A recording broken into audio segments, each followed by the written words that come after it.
And we are live. And we are. Yes, hopefully we're live. Can someone confirm that we're actually live? Yes, you're live. We're good. All right.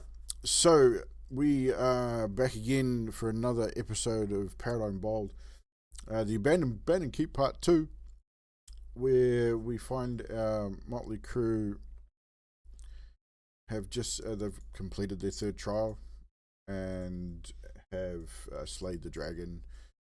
Do a quick recap here very, very shortly. Greetings, everybody. Drax, Shadow Reaper. Hey, guys. How you doing? So we will just do a quick recap, and then we'll get back into it. Tazzy, what's up? Everyone, take your places.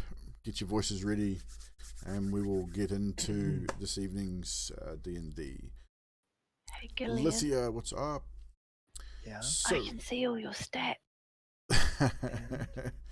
He's got his D&D sheet up. That's right. Yeah. What's he got? What's he got? What's he got? Oh my Let's have a look. goodness, guys. Right. I knew this was going to be That's a it. thing. Right. You barred the door to the dragon chamber and took your rest. Het and Alessandros took first watch. While on watch, Alessandros decided to play a little prank on young Gillian and used a minor illusion to cast a mimic right where he was sleeping. It really didn't have the effect she hoped, but it was funny nonetheless. Aslan almost gave Gillian a cursed shave with a throwing axe, not realizing the mimic wasn't real. Gillian and Namaris then took their watch. Namaris decided, hey, if the boys can prank, so can I. So she placed a large rock onto Het's cape, while Gillian instructed his panther to pee on Alessandro's face. In the morning, as Het awoke, he tried to get up and walk, only to fall back, almost choking. Namaris had a bit of a chuckle. Aslan and Gillian tried raw dragon meat. Het tried his dried orc meat, and Gillian wasn't overly impressed with the raw dragon meat. Not quite as much as Aslan. Tried not to show it, but I think everyone kind of knew that he wasn't really into it. After all the noise of the pranking and everything that went on, a couple of kobolds decided to investigate and came into the chamber. They were quickly dealt with by the party. Then from there, they investigated the secret door that they had discovered in the chamber. Taking a long, sticky walk through the secret passage, hindered all the way by thick, sticky webbing, they entered into a chamber where they fought a large spider and two larger kobold warriors. Gillian and his pet were restrained for almost immediately through the battle. The spider took to the wall, but Alessandros and her newfound abilities were quickly to bring the spider back to the ground. Aslan's agility also helped bring the spider back to Earth, and where Ali dealt the killing blow, finishing off that battle. Namaris then finished off the final kobold, and this is where we pick back up with our story this evening, the Abandoned Keep Part 2. You guys now in the spider's chamber, where you had just murdered two kobolds and a big spider. Murder's a bit harsh, eh? Well, it kind of is murder. We gutted it and everything. Kind of murder. They Not attacked really. us. I mean, yeah, well, not We really. were defending you ourselves. attacked them first, to be brutally honest. You ran in We there and were attacked defending them. ourselves. Stuck in and it started killing stuff. And then like one That got is thrown into a weird. wall. But anywho, let's just get back into it. You guys, you've finished the combat round. You've got a door to your. If you're looking pretty much north, you got one single door which is closed. You've got the door you came through from the secret passage. The room is still fairly dimly lit. It's lit but dimly lit. And pretty much, I think you guys had decided you weren't going to rest, as you'd all fairly rested anyway. You'd only just got woken up, basically. So it's like an hour, hour and a half, 2 hours after waking up in the morning. Yep. So this is where we'll pick up. So warriors, what would you like to do? I tell Gillian he can go over and check the door if he wants.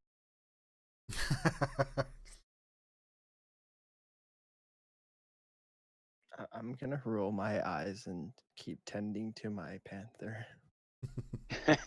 Well, I'll go Down. and check the door then. I'll just roll on over and see if I can open.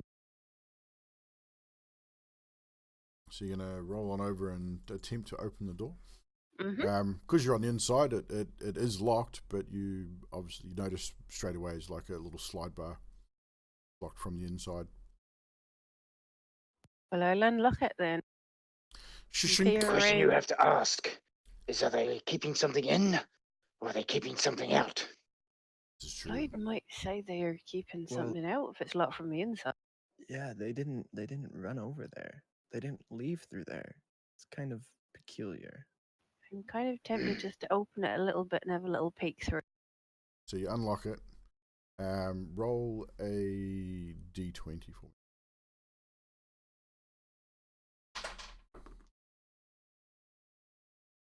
Just a d20. Tell me what you get. 13. 13. Okay, you grab the handle and you pull the door, and it makes a little bit of a noise. Nothing too major. You open up about 2 inches, and what you see is a very large room. They're large. We're all gonna die. I Down relay this here. back to the boy Yeah. and girl. So we got just give us a quick marching order, too, guys. We got Namaris at the door. Where's everybody? Hit I'm would by be my not too panther. far behind. Not too far behind. I'm I say over 10 in feet kind behind. of in the middle of the room still, kind of Aslan will off to the probably right be up side. with Namaris as well. I'll be up with them then. And I'm picking my panther up. And you're at rear. I literally have to pick my panther up because isn't my panther isn't poisoned. No, That's fine. wasn't Never mind. poison. No, you're fine. I healed it too. I so. feel like we got some healing going there. Yes. Healing was done. Pretty much. The only thing was there was no spell slots recovered if any spell slots were used. But yeah, Yep, the my panther healing got was 5 issued, and everyone was pretty much okay, I think. So Yes. yeah, so as you open the door, you peer in and you see a large, extremely well lit room. And from your vantage point, you notice again a couple of the kobold shield warriors. From your vantage point, is just sort of a couple of them standing next to the wall from where you can see. Just from what you can see through the door, that's pretty much all you can see. It's just you can only see the 2 kobolds, but you can sort of see this is quite a large room. Right across the opposite side, you can see another door, which is closed. It's another single door. Can I just, because we haven't opened the door very much, can I just turn around, look at Gillian, and ask if I can borrow his panther for 5 minutes? Well, maybe 10. My I'd Well, like to- don't ask me. Talk to him. So- Tell him. My panther is very injured. Ask him what you want him to do. Gillian, would you mind if I just borrow your, what's his name? My panther doesn't have a name at this point. Can I just borrow your panther just for 10 minutes? I just want to see if he'd be willing to go and use there.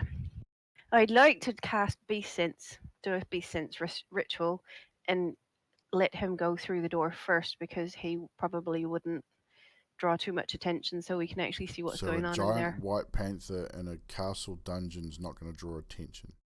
He was doing with the dragon. Yeah, but he was in a cage. I mean, if you want to do it, that's fine. I'm just letting you know that just because I know what you're trying to do. If you were in a forest, you would not stand out because it's right then. It's a Don't worry, I'll natural try it later. habitat. I'm just saying Okay. it's still up to you whether you want to try it or not. But he Hold the probably phone. still Hold the he phone. probably Hold still the would phone. stand out. Hold the phone. How lit is it in? The whole room, from what Namaris can tell, is completely lit. It's So very, no, it's no very bright. bugger. Never mind. sorry, Alessandros. I know what you're trying to do too. Oh, But it's all right. It looks very, very bright from where you guys are standing. Well, I'm just going to sneak in round the door if I can. Well, I Oh, was going to say, wait, Namaris.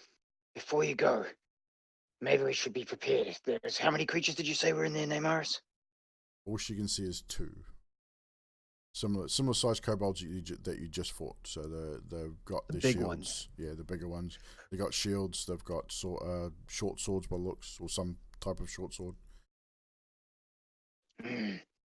Okay, fair enough. I was going to go hellbent with the spell or two, but I'm gonna maybe stealth. wait. Me I'm and my just thinking panther are if I'm stealthing. just sneak into the door and to the side of. You've got you're looking through a door. You've got one kobold that's literally probably 20 feet from the door. The next one is another 20 to 25 feet away from him against the wall. They're facing into the center of the room.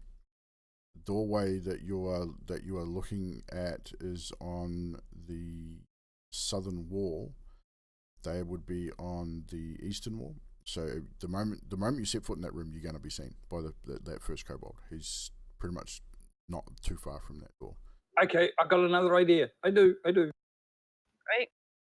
What is it, Ellie? We could always lure him back in here, at least one at a time, or get him to come this way. That way we can launch a surprise attack on him as they come. Sounds valid. I can Right, make good idea. I can make a magical sound or something to bring them in. Or Het could speak in Draconic. I was just going to biff a hand axe through the door and see if I could smack one of them in the. No, I mean, you just hold on there, Namaris. I could just shoot it with the bow. The pair of you, will you quit? What? I like to shoot things. You have. I see what Ellie's trying to do. He's trying to get the surprise on them. You guys can shoot and slash. Maybe when they lured at least one into the door. Aslan speaks up and Alright. he agrees. I agree with Alessandros. We don't want to be. I mean, from what Namaris is saying, looks like a large room. We don't know what other creatures are in there. That's all right. If we run in headlong, we could be running into a room full of monsters. Or it could be anything. We don't know. Another spider, 2, 3, 10. We don't know. Yeah, so I would prefer a more stealthy approach. I think I like Alessandros' idea of maybe luring this particular guard to us and maybe dealing with him in this room quietly, and then maybe reassess. Can anyone make something that looks like one of the kobolds we just killed? Make it look like alive, like a dummy version, and we could have Het speak in Draconic and have them come into the room. I just make a sound to draw them into the room. I mean, come on. Yeah, but they know that the spider's in here, so obviously the spider makes weird noises. Why would they come if the spider's in here? Maybe a screaming noise. I see valid points on both sides. We could utilize a. Ellie, you made the illusion of the chest for the joke. Can you do an illusion of a kobold? I should be able to do that. Yes. You should be able to do that. If you do that, and then I speak in Draconic, we may be able to do both. We may be able to lure one of them towards us at the same time. Hello, just stand next you get the door, ready? sense that if they could hear anything from this room with the door closed, that they would have when you guys were in mid battle and probably would have come to investigate. So you get the impression. I mean, most of you are intelligent enough. You get the impression that with the webbing around the room, that the sound has been dampened somewhat. So they obviously have not heard your guys' battle in this. Oh, Namaris.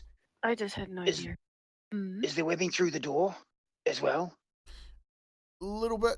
It not completely through. It sort of stops the door and is under the door. So when the door was closed, it was kind of sealed almost. So there wouldn't have been a lot of sound getting through.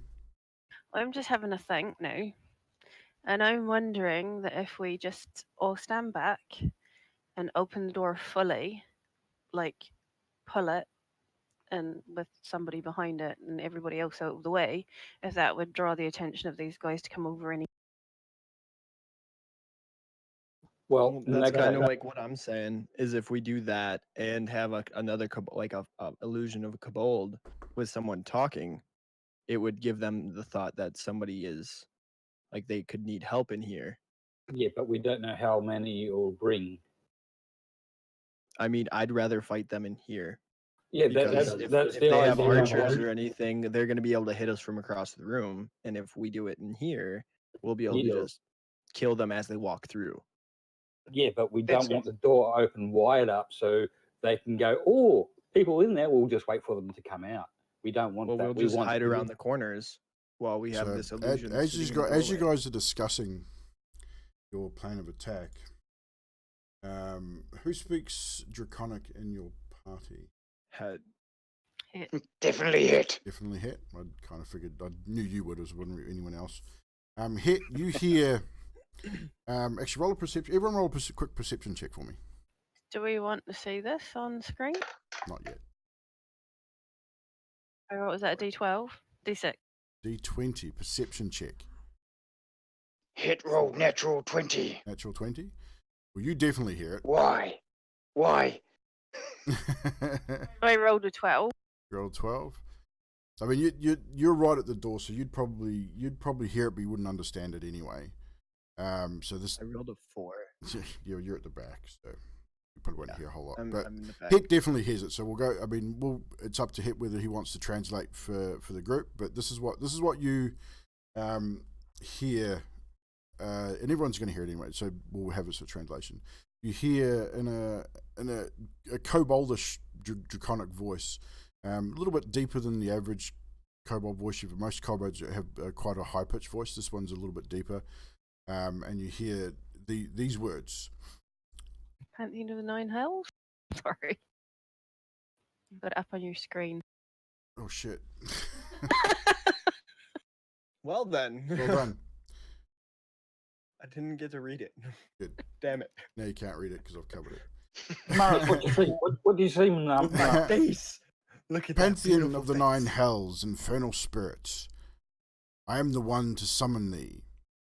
I call upon the minions of the hells. Spew forth unholy forces. Let the prophecy be fulfilled. Then there's a short break, and you hear arcane sort of almost. You hear that sort of kind of spellcasting sound. It is almost like a whirling wind. It's an odd sort of sound. It's really creepy.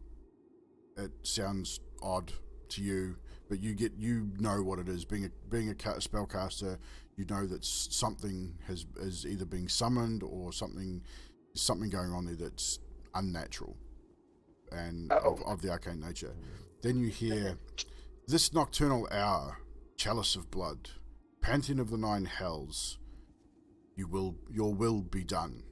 And then you hear a massive arcane spark, and you guys visibly see a dark red flash come from the light from the door.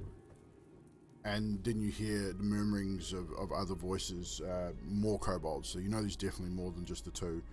You also hear almost like someone stepping through something sort of like, you hear that a couple of times. Sounds like someone's in a swamp out there. It almost has that sound to it. It's kind of weird. Hit speaks in a lower tone, but tries to keep it quiet and says, team, I think we took too long with our idea. Something magically summony sounding has happened back there from what I can gather. Magically summony sounding. I love it. Kiwi. Time to act now, I'd say. Either that or close this damn door and let's go. Close the damn door, Question, let's go. Kiwi. Oh no, I just want to biff an axe through there and hit someone in the head. Not really. So what are we doing, guys? Kiwi, did it sound like when we teleported?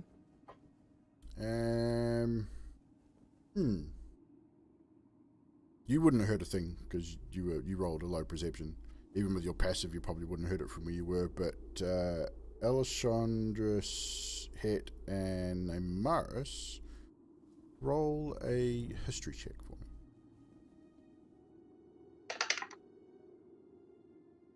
Dirty 20 for hit. I got 5. So Het, yeah, you would recognize it instantly as just that very sound. Why am I rolling good rolls on these things I don't need good rolls on? That sound, it sounded very much the same as when you teleported to Paham on your way here. Right, Namaris, flip the door open. Ellie, do your illusion, and I'll say, hey, two of you, come here. Right. Ready? Let's do it. I'm just gonna stand behind the door, next to the door, with my great axe ready for anything that comes through. I put out the 3 lights at the rear of the door. Good thinking. You can only put out 1 light with thaumaturgy. I can? Yep. Okay. And the thing is, if you're going to use it for the sound as well, kind of can't really cast minor illusion, then hit thaumaturgy again in quick succession like that, unfortunately. What you do, I mean, if you looking back through the door, you got a large brazier on the inside of the door to your left, which is like very bright, and you can see torches, like Namaris can see torches all down one wall. At this stage, you're not sure that you're going to be able to create any darkness, like any kind of real shadow in this room. No, that's not the idea. Idea is to have just 1 light directly above that door that Namaris is at, have the other 3. So when they come in, they'll get blinded by the only light. I see. The room that you're in. Yeah. So you can do that yourselves. I mean, you're able to extinguish those torches in that room easily enough. I thought you'd been in the room. Excellent. The other room. So no, you can do that. That's fine. All right, cast Okay. the illusion of a... So where are you casting the illusion? Inside the room or outside the room? Possibly it'll be inside, close to the door. Okay. So Yeah, just- if Namaris flips the door open right in the doorway. Okay, sweet. Yeah. And Question for you, Kiwi. Yes. So you said the wall's sticky and everything, right? Yeah, what's webbing? Can I try to like Spider-Man above the door? No. Damn it. It's Be not like, I'll that stand, I'll be sticky. like with my bow, You- and like hold my back against you're it. not that clever. I mean, It's we threw somebody sticky. at it. Yeah, it's sticky, but it's not. You could stick yourself to it, but you wouldn't be able to. I really agree, do a hell of a Drax. lot. I wouldn't be able to like climb and like roll my No. back against it. Damn it.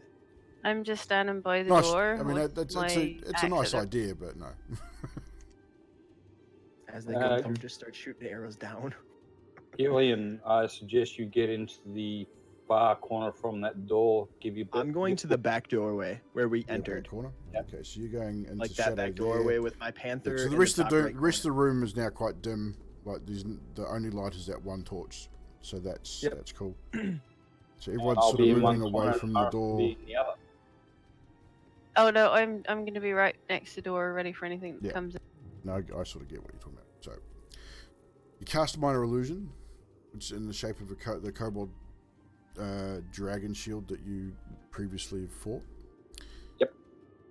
And then Hit uses his voice, so try to make it sound like the kobold speaking. I'll probably use prestidigitation just to almost throw my voice slightly forward and say, in Draconic to the other kobolds, hey team, we need 1 of you or 2 of you over here to help me in this doorway. Right. D20 to determine whether he recognizes the illusion or not. Am I using deception or something like that?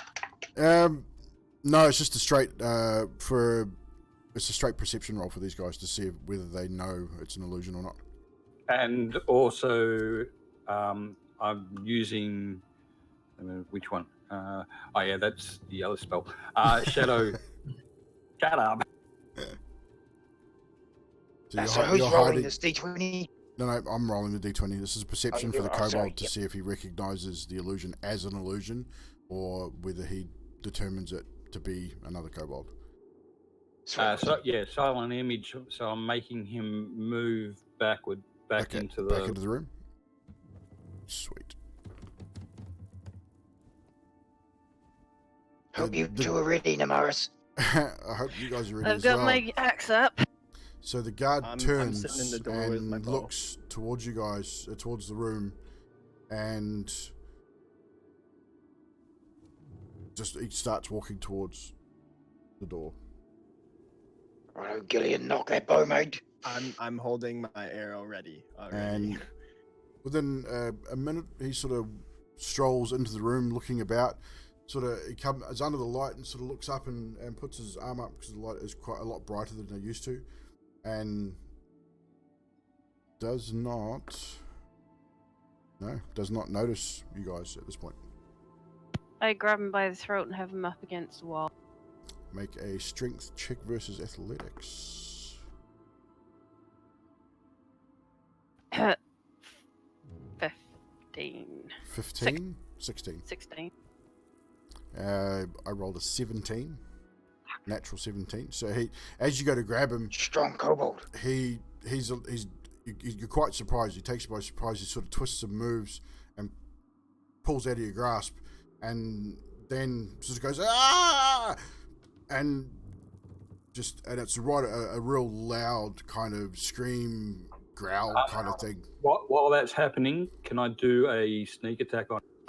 Yes. Please. Yep. Well, he hasn't seen you, so Recognize him.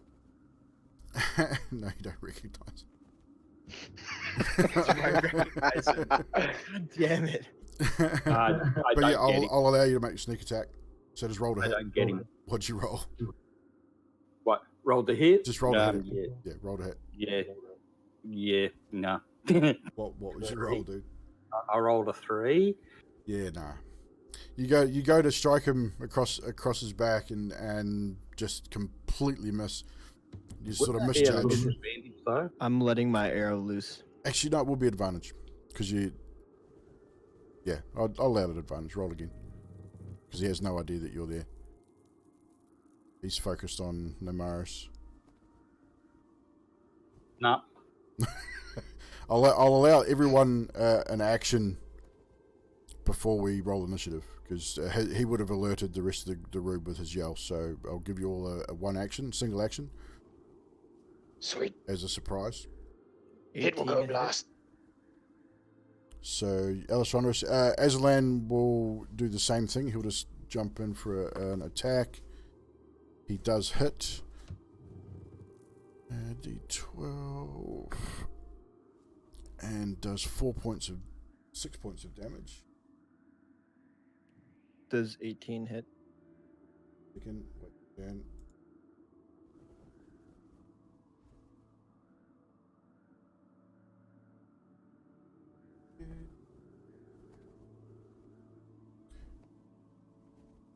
Didn't expect you to quite do it this way, so I've just got to bring my.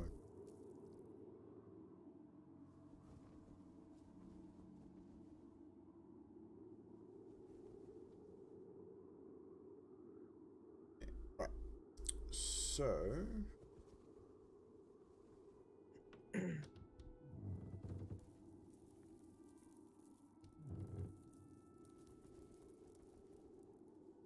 That's right, takes 6 points of damage. And Gillian, 18 does hit, yes.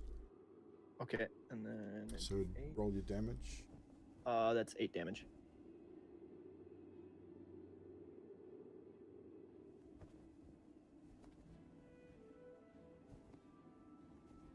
Right, so hit. Hit, not wanting to make too much noise, does not use his loot, but steps forward and says, "You shouldn't eat yellow snow," and cast Frostbite. He must make a con save. Constitution saving throw. And he fails. He takes 1 cold damage. Now I roll low. And he has disadvantage on his next attack before the end of his next turn. Roger that. Next So weapon attack roll. now I'll get everyone to roll initiative.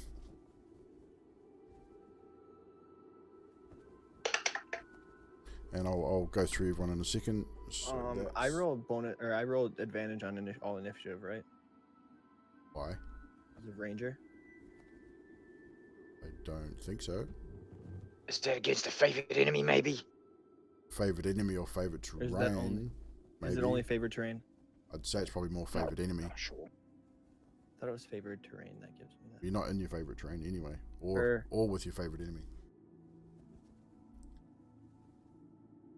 I can't remember. I'm reading right So I now. got to roll for them. During combat and other people's turns, just use that downtime to have a look. Yeah, just It's a double good time check, to yeah. use.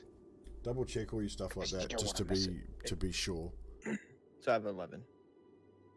Hang on, still doing the monsters. You're good. I recommend that we draw them in here and let them come to us, and us going out. I'm Good not sure idea, if we Ellie. have much of a choice at the moment. We might just be coming anyway. But That's why I said that. choke them at the doorway. Good Right, idea. so Alessandros, your initiative? 7. 7. Oh dear. We might not have a choice. Aslan's was 15. Hit Hit has 11. 7 billion. I have 11 as well. Amaris. I got 5. Oh, initiative. Right, so All of my rolls have been shit. they have been. I was going to make a quick note here. Use pen for this one because we got.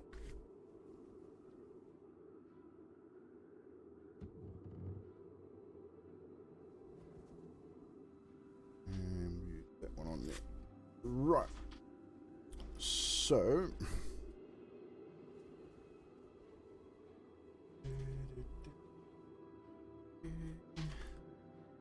I'm just putting some HPs in here.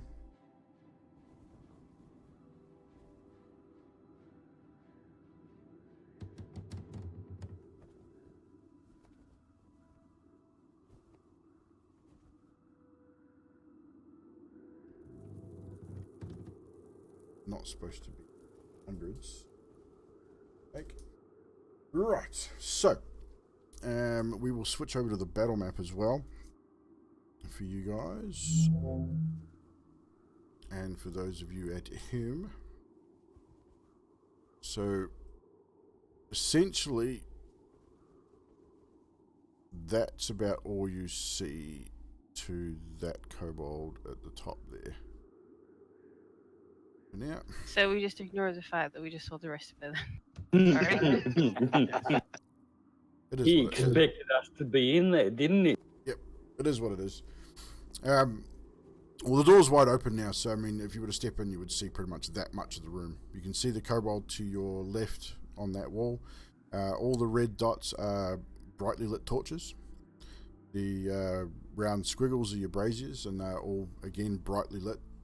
That whole room is just, it's very well lit, so you can see pretty much the whole room from there anyway.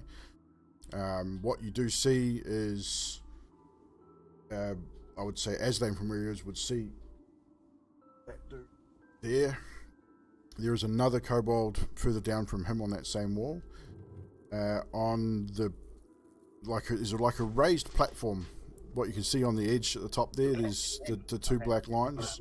It's Hang like on. a raised platform up to the center of the room. Where's that was Aslan, wasn't it? Aslan can see that across. So Aslan's here. He can see right across sort of that area. Okay, so I guess I'm right next to Aslan. Yeah, you're sort of right in. You were over here by the door.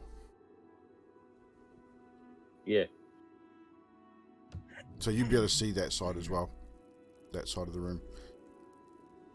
So in the center of the room, you've got a raised, like a step up to a raised platform. And on that raised platform, you can see what appears to be some form of spellcaster. Another kobold, but in robes, carrying a staff. It's No, a robold. A robold, yep. Savage with the sub. Thank you very much, dude. Appreciate it. Now, can we kill him? And at the rear of that platform, you also have two skeletal type warriors. They're in armor. They're both carrying shields. One's got an axe, one has a sword, but they're definitely not alive. You can tell from this distance that they're very much undead. So the initiative order is the shieldman get the initiative with a dirty 20. Did we get to kill that first one, by the way? No, he did not. Okay. Hell He did no. not, and we didn't really even hurt him all that much. He's taken damage, but he's not hurting. He's not bloody. No. So he's giving us the evil looks then. So he's going to stay where he is, and he's going to pretty much he was focused on Namaris because she's the one who tried to pick him up. Just one question: is that a 2-door or 1-door? It's like it's a double door. But it's a single door width, but it looks like double squares. It's a 10-foot wide door, single door. Okay, big bloody It's a door. big door. It's 10 foot wide. Yeah, it's a good sized door. It's a keep door. So what's going to happen here is that shieldman's going to roll into combat with Namaris and make his attack on her. At disadvantage because of He is at the disadvantage. cold, the quite right. frostbite. 13. Plus. Okay, so 16 to hit. 16 hit, Namaris. 16 hit, you hit me. So he hits. Okay, damage on that.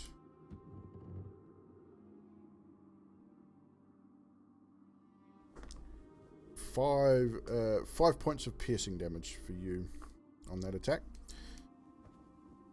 And he's already alerted his other shield warriors. The one that you initially saw, Namaris, is going to come forward. Right. Do I get an attack of opportunity? On what? Never.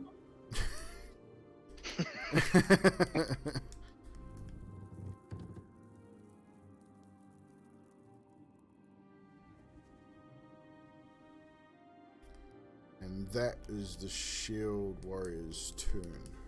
They've all just moved into kind of a bit of a formation. One's coming towards the door. Another one, Aslan sort of spies moving towards the door as well. The last one, instead of moving towards the door, moves towards the caster in the center of the room. So next on the initiative order would be Aslan himself. He doesn't really want to block the door, but he doesn't want to let this guy out into the open room either. So he's going to move into attack.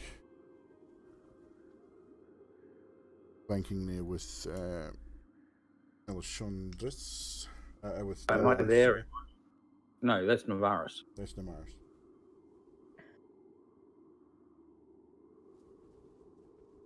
But no.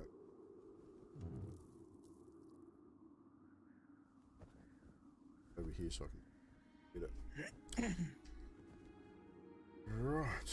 Attacks. So he's going to attack with his glaive.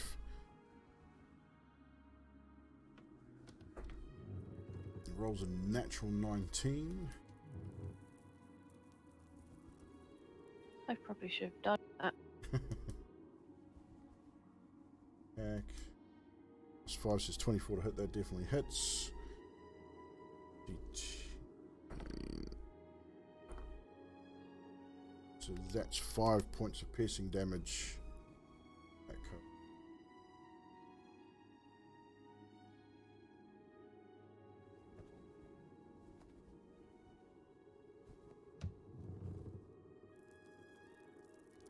That is his turn, I believe. I don't think he needs bonus action. We could do actually here. And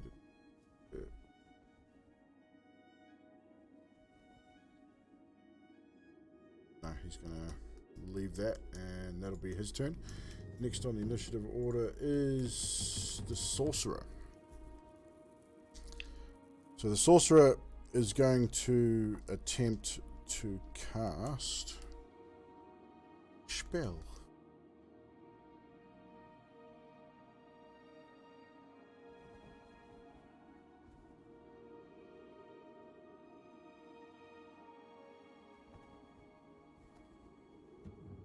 Where is my source?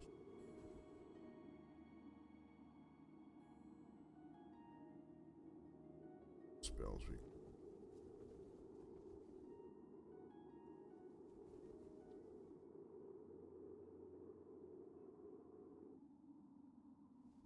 Alright, so the sorcerer rolls something here quickly. Sweet.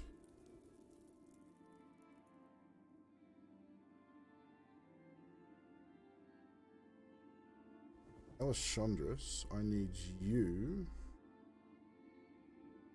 to make a wisdom saving throw for me, please.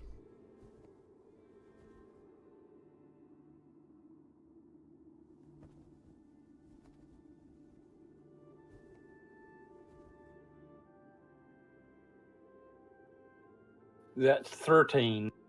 13. You feel like your mind becomes clouded, but just for a second, and then you sort of just brush it off as if you're not sure what happened. But the caster sort of raised its staff and muttered something you couldn't understand, and sort of pointed at you, and then you felt this sensation, blurring of your mind, and then you just sort of shrugged it off. You got it by 1. I gathered that. Oh boy. That will possibly be what we've got here is bonus.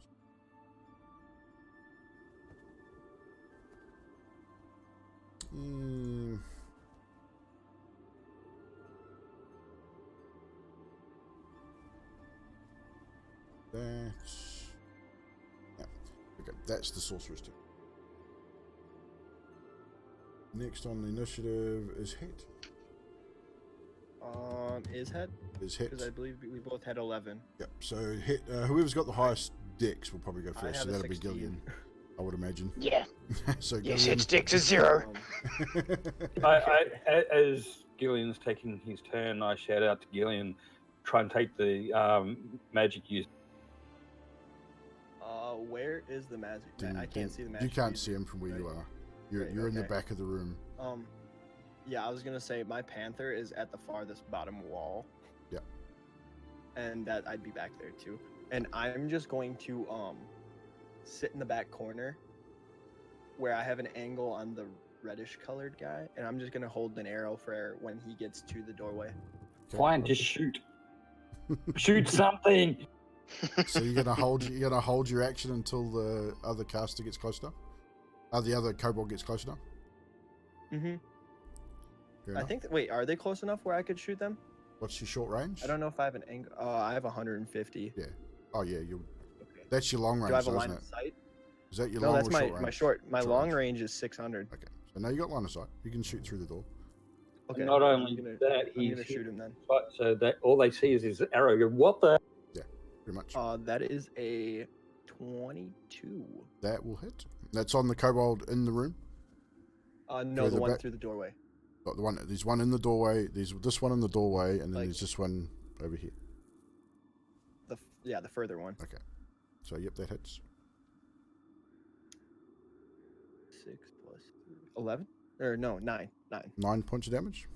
Yes, 9 points of damage. Sweet. You fire your arrow, and it literally, as Alessandro's just described, all the kobold sees this arrow come out of the darkness from the room through the doorway, striking him in the upper right shoulder.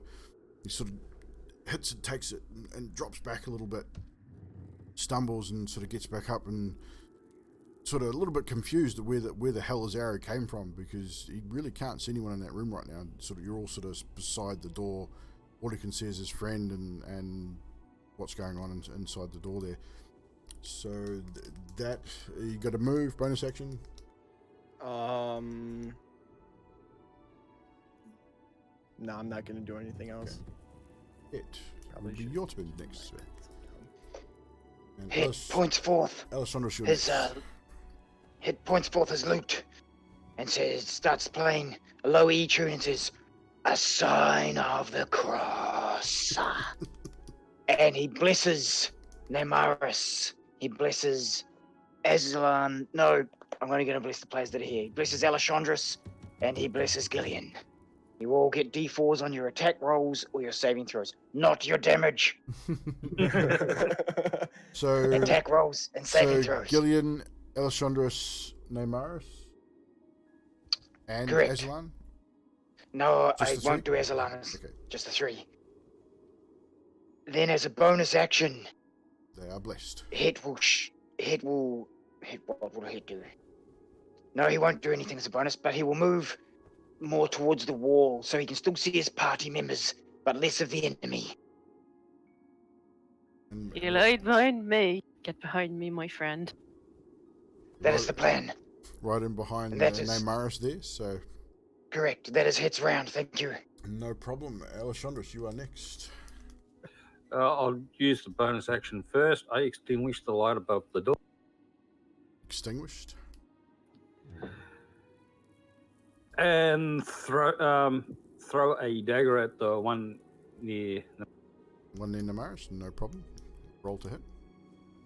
Roll at advantage too, because he's not seen you. If you roll a 1, I'm going to be very upset.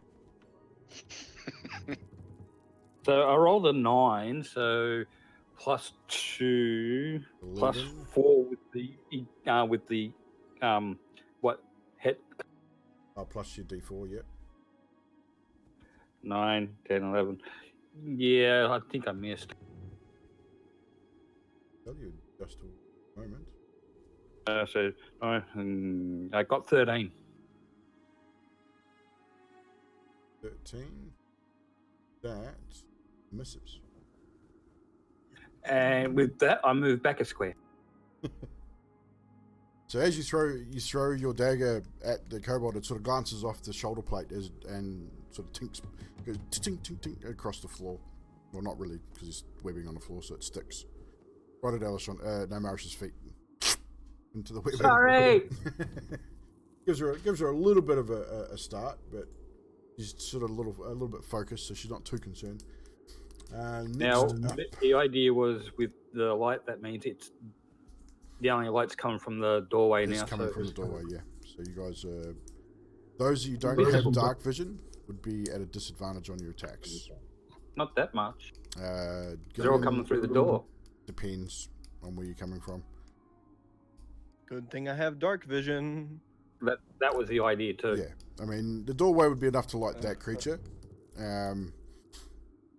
You should all be alright. I think you should be fine. And any other creature that comes to that doorway. Yeah, that's if they come through the doorway. They might. Yeah, That's why you a sniper. So next up is the undead Skellingtones. And they are not going to do anything at this stage. They're going to hold position and stay where they are. So Neymaris, you are next. Neymaris just threw her fucking dice on the floor. That's clever. Of course she did. Good thing I've got 3 sets. I have 2. I'm going to attack this dude that's right in front of me with my great. Go for it, roll to hit.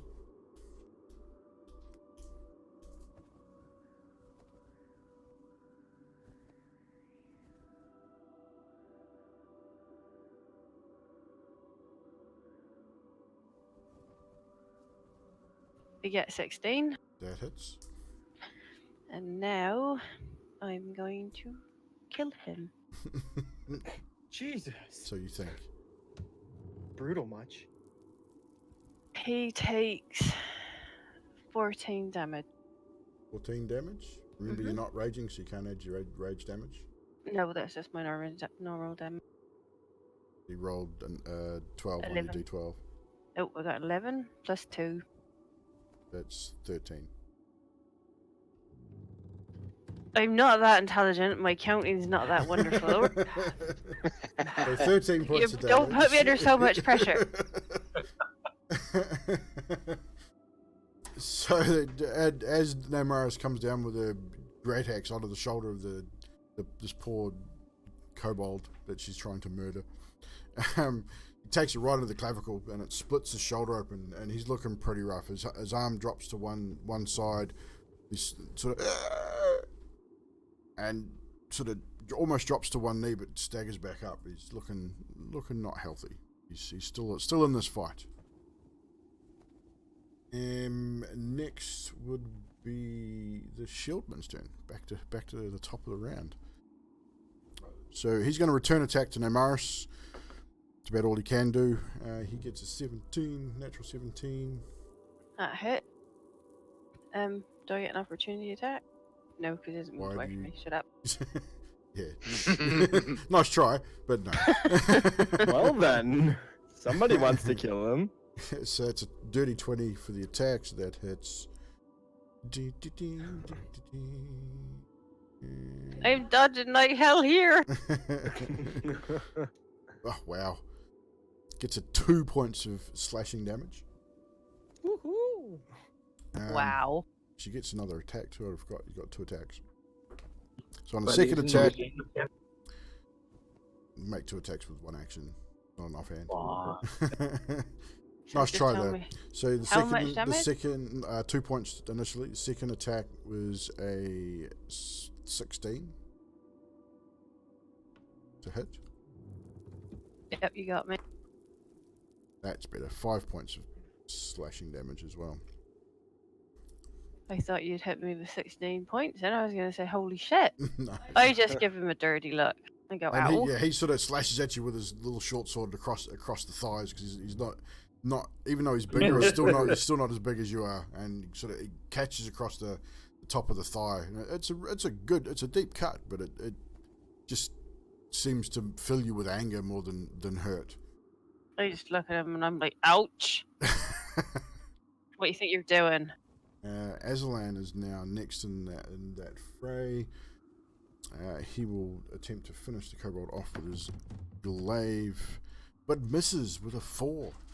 Aslan brings the glaive up, comes down, misjudges where the kobold is, and comes down on the ground right beside him, and sort of almost stumbles a little bit on the webbing. So his footing's a little bit off. He's still a little bit unsure. He's going to... 2 seconds. In a sec. See if we can do something.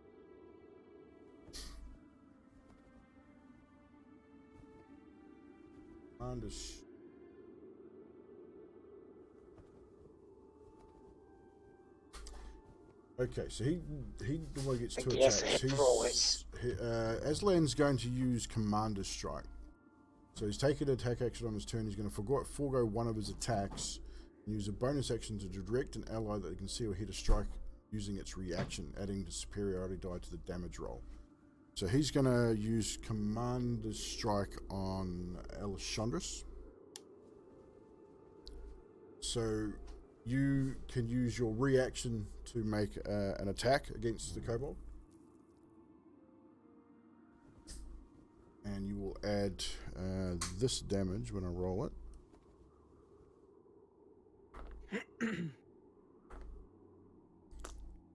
You'll add 5 to the damage that you make. I'll seeing how I'm behind, I'll go up behind him. So this is essentially an extra attack for you. It's a reaction, but you can use it to attack it. And add 5 to your damage. So you still got to roll to hit. Yeah, so it moved up to him.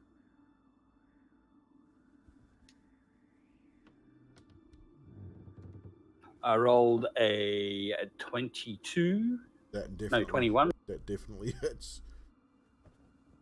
So that's what? So 5 plus. Hang on. You'll get your sneak attack as well because I know he's obliterated, isn't he? Could be. You never know. He's looking hurt. So that's what? Hang on. So using my rapier, that's a 1 D8 plus 2, which is 5. Yep. So that's 10. Yep. And then the sneak attack, which is 2d6, I believe. Or is it still 1d6?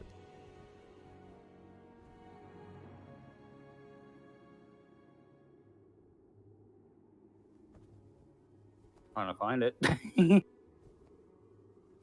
2d6. 2d6. 2d6. And that's a 9 on top, so 29. 29. No, it's 19. Me. Yeah, that. But it's enough. So describe how Badly you not so good tonight. describe how you kill Mr. Kobold. I thrust my rapier through his back rib cage, thrusting it out through his heart. So yeah, you guys watch. Alessandro definitely sort of takes a couple of really quiet steps up behind this kobold, solely focused on Amaris, and just thrust forward with his rapier, piercing the ribcage from behind. And Namaris, all you see is his blade come 2 inches through the kobold's chest and sprays you with blood. And then You're welcome. Kobold's eyes roll back and his tongue lolls to one side and then sort of just goes limp and drops to the ground in front of you. Finally, I'm not getting covered with shit. Morris is for once. That is one kobold indeed. And with that, I take a bonus action to dash back to... Bonus action disengage. Yes. And back to the spot you were before. Yes. Done. Next in the order, because that was... Actually, no, that wasn't your turn. You just had your reaction for that. Yes. But we'll take that as your turn anyway. All good. We played it through. Sorcerer will take next initiative. And... Do they have low light vision? No. Good. Well, actually, they do the draconic. They don't like sunlight, so... but anywho, metagaming.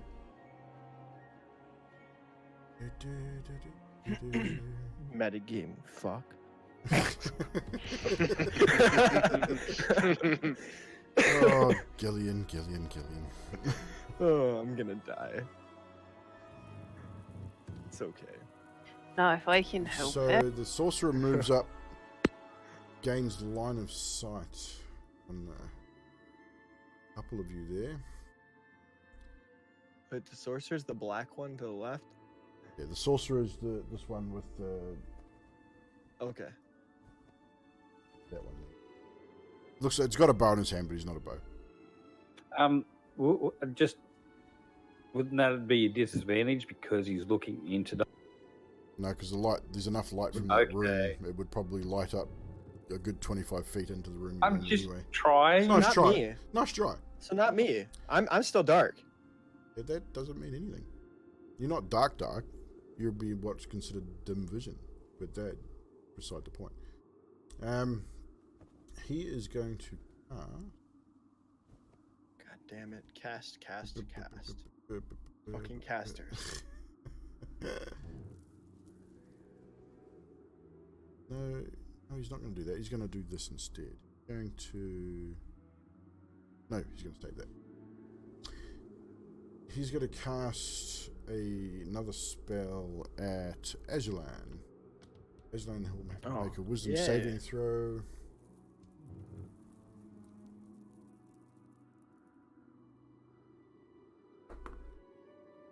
And succeeds, son of a bitch.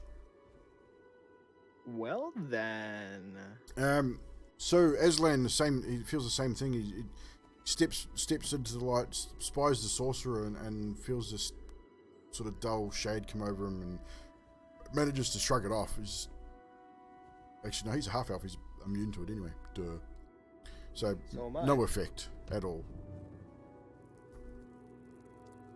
He's going to use his bonus action. I forgot about that. I should know this. Fucking DM. Hey, I'm playing it as the kobold would play it. That's very true. That's right, the kobold would have no idea of his immunities. Exactly. Maybe. Well, it depends on anything else. So Past interactions. So he's going to use his bonus action to cast Expeditious Retreat.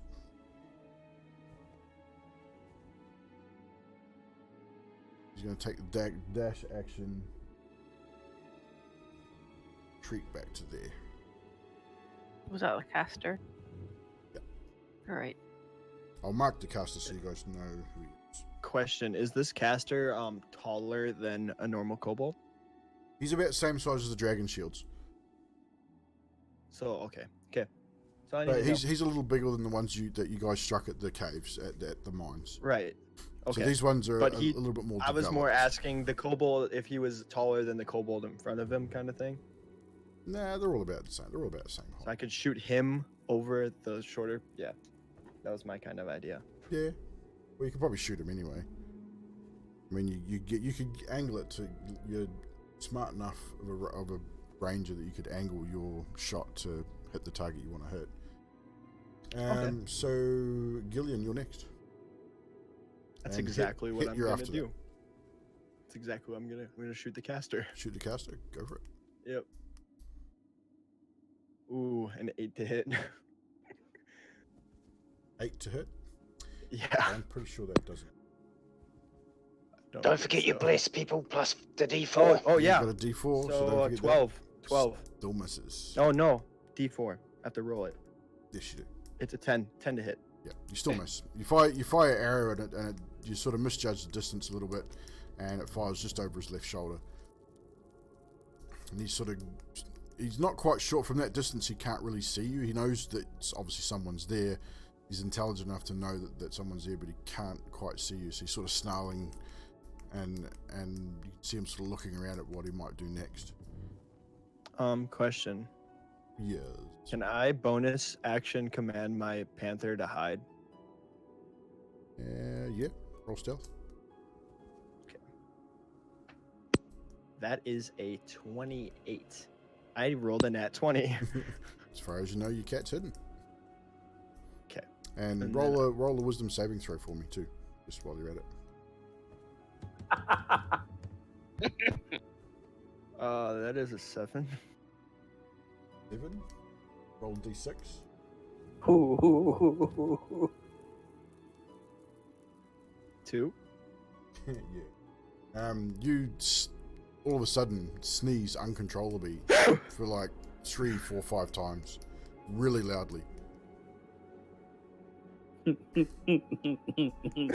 and your eyes water, your nose blocks up.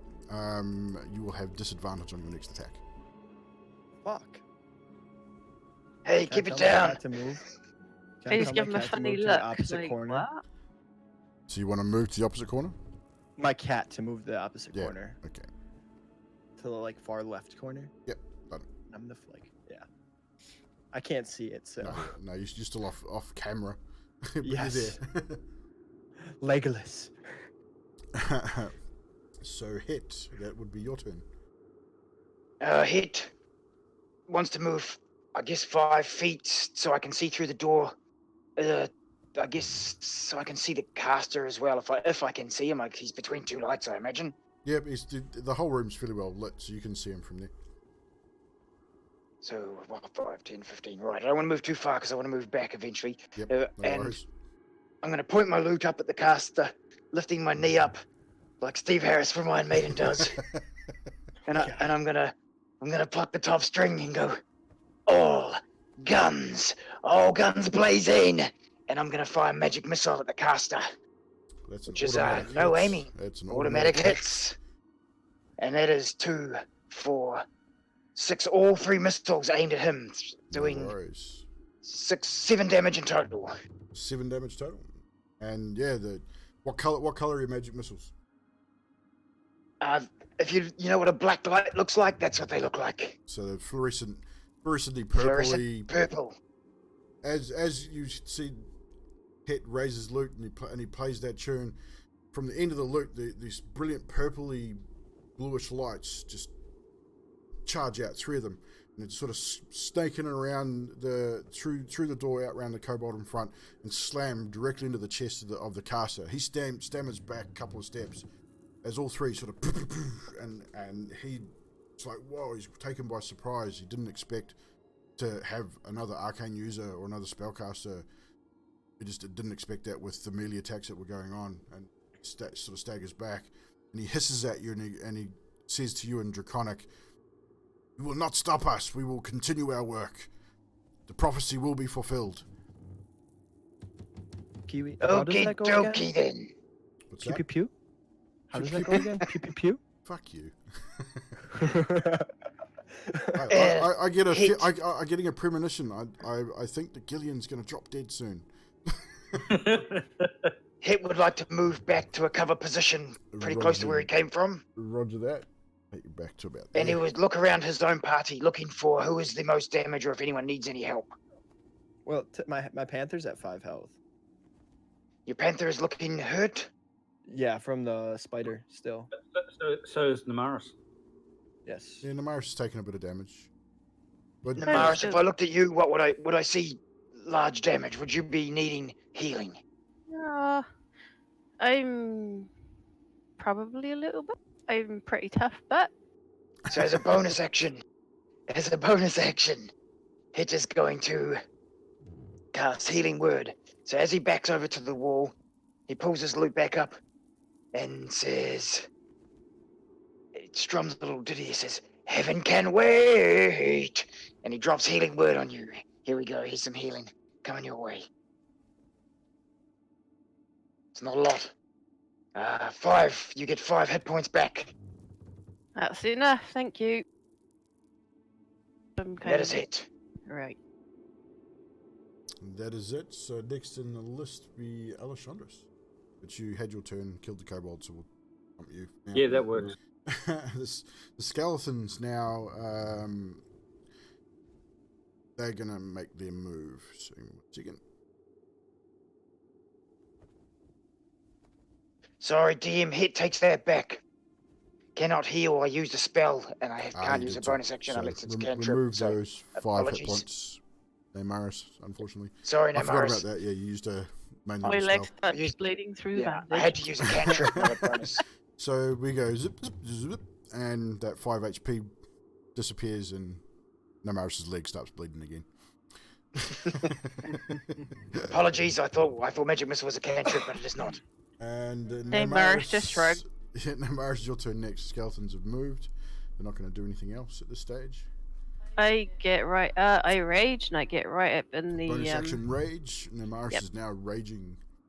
Right, I go right up in front of 5 foot, in front of the. No one there? Is he the caster? That's the closest kobold to you. I don't want the closest kobold. That one will get an attack of opportunity as you pass him, though. I don't care. You don't I care. want that caster. I'm raging. 5, 10, you can only get to there anyway, so 5, 10. Oh, I 5, can't 10, if I go. 15, 20, 25, 30. That's as close as you can get. Can I not go You can only move 30 feet. 10, 15, 20, 25? I was going diagonally through the door and then straight. That's what I did. But you were here. 5, 10, 15, 20, 25, 30. I was gonna go. Hang on. That's as far as you can get. You're not going to get any closer. 30. No, if you go diagonal up left 1, and then straight up to diagonal right up 1 from the little kobold, Shut and up. then go diagonal up right 1, you could technically get next to the caster. That's Oh, what- valid. That's where I was going. 1, 2, 3. You're going to 1, argue 2, with the 3. DM. I'm gonna die tonight. Right, take me Damn back it. to where I was because there's no fucking point. How about You just have to attack move the- 5 feet into the doorway because you were at the wall. Yes? You can't go diagonally from the doorway because you're at the wall. You have to move into the doorway first. That's 5 feet. Okay, that's where it messes it up. Attack Right. the kobold. Just attack the damn kobold. I'll just attack the kobold. So you got... I'll count it out for you just so you know exactly what I'm talking about. No, I got it. 5 feet to where the kobold you just killed was. 10, 15, 20, 25, 30. No matter which way you get, that's as far as you're going to go. It's just behind that kobold.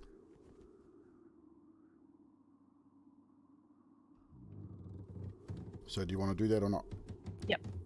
So you want to go there and attack the kobold that's there, or do you want to be in front of him or behind him? I will be behind him.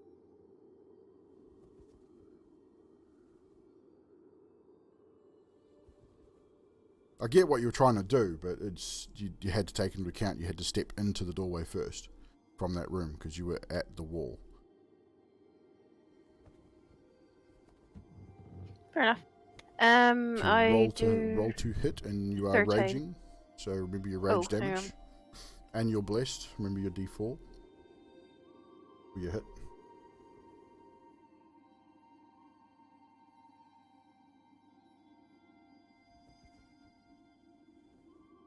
on. 19. That hits all your damage. Remember to add your 2 for your rage.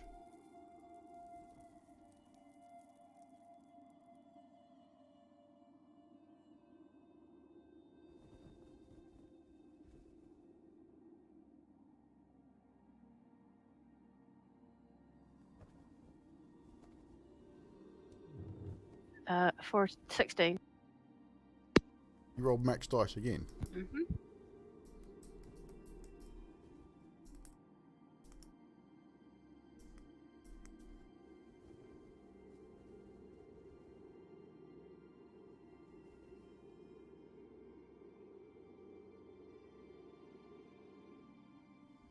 I have to start checking your dice soon, lady. Seem to roll max dice an awful lot. Feel free. I'm not saying I don't trust you, it's just you're having really good dice rolls. I mean, max dice, 3 attacks in a row. It's pretty impressive. Max dice last day. So, you...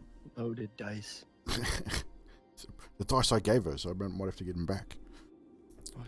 No? No, that's not how this works.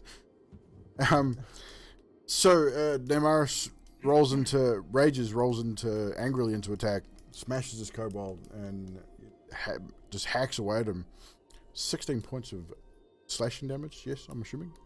Mm-hmm. And yeah, right across the chest of this kobold shield, splinters his shield and just obliterates it, and cuts straight into his armor. And he has taken some serious damage with that one strike. It's not looking too healthy. Excuse me, beer. Next we have the shieldman's turn again. So we've got that one there.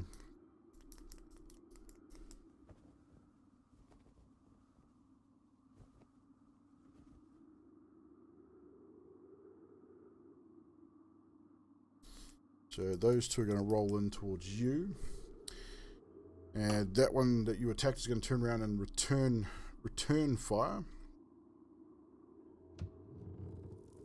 And he has advantage on his attack roll against you, as he has a comrade within 5 feet of him. Attack tactics.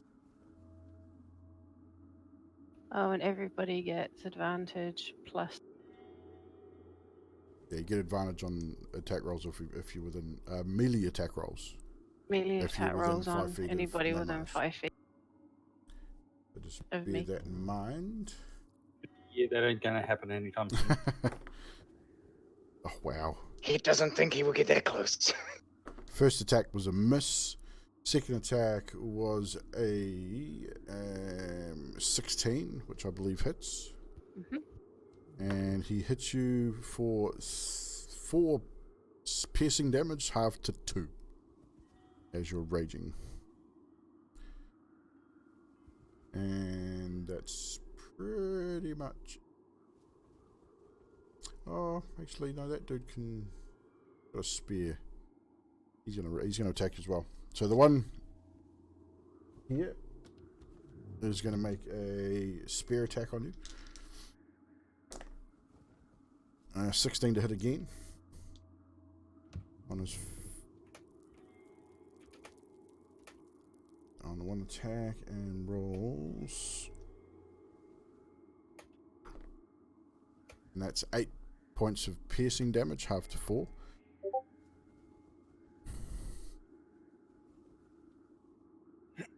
And the one furthest away is also going to make a single spear attack against you with a 19 to hit. Mm-hmm. How big are these spears? Not big enough. 5 points of piercing damaged, down to 2 because you're raging. So not doing a huge amount of damage to you. I mean, you're just shrugging it off. You're raging.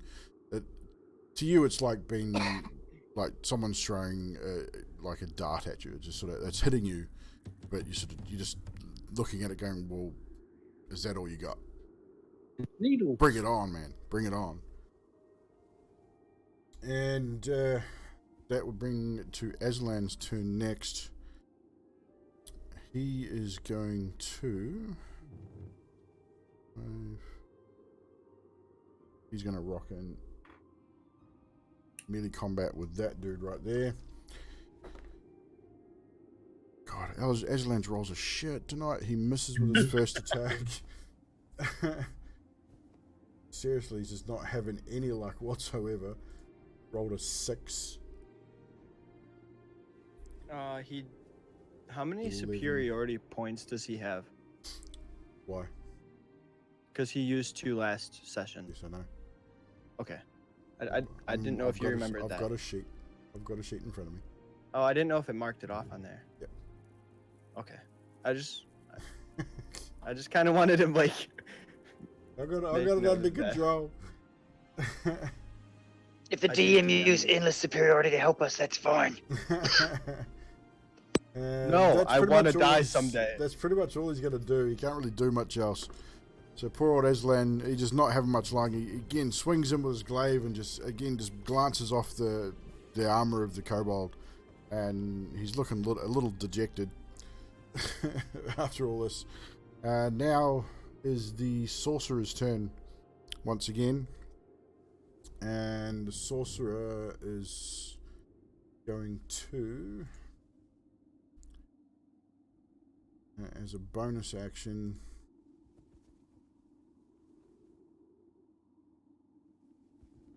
spells, abilities and traits. To recover that spell slot, bonus action,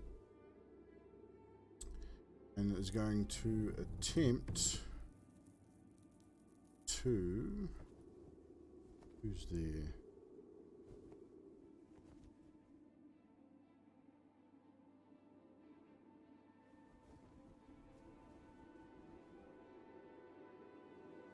Going to cast Chromatic Orb at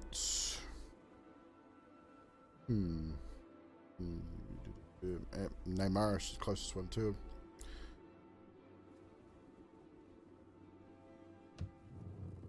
And that's at first level.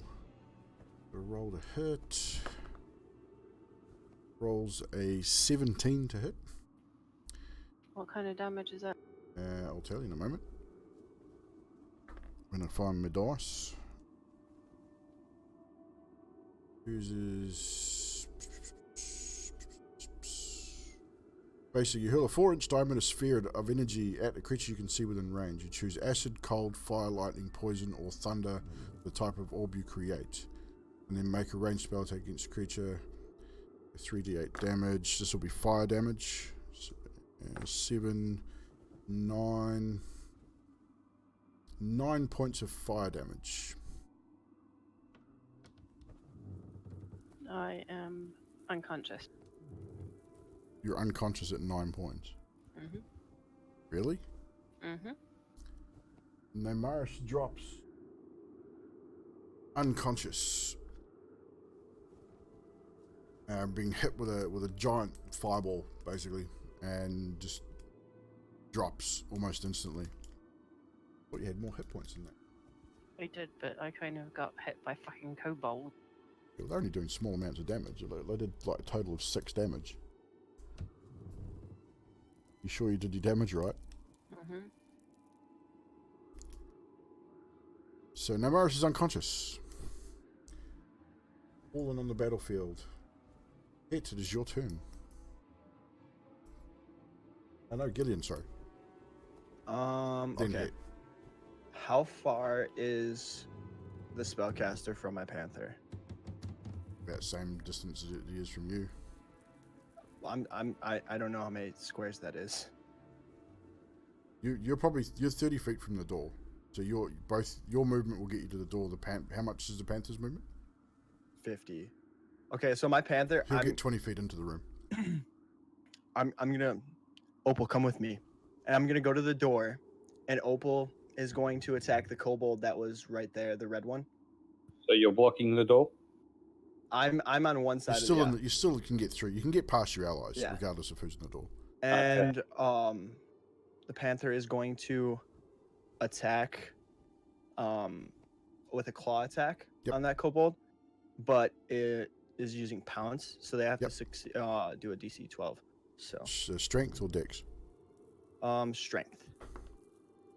Natural 16. So it succeeds. Okay.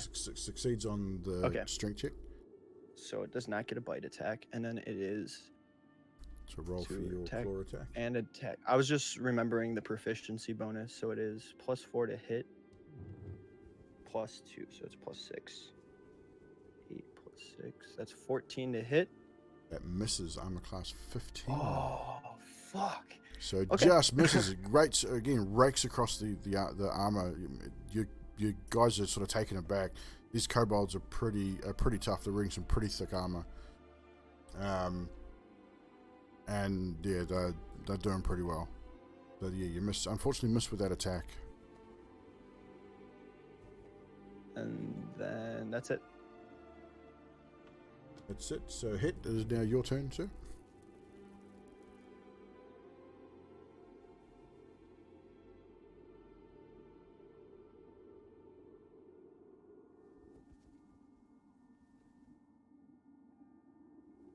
Hit.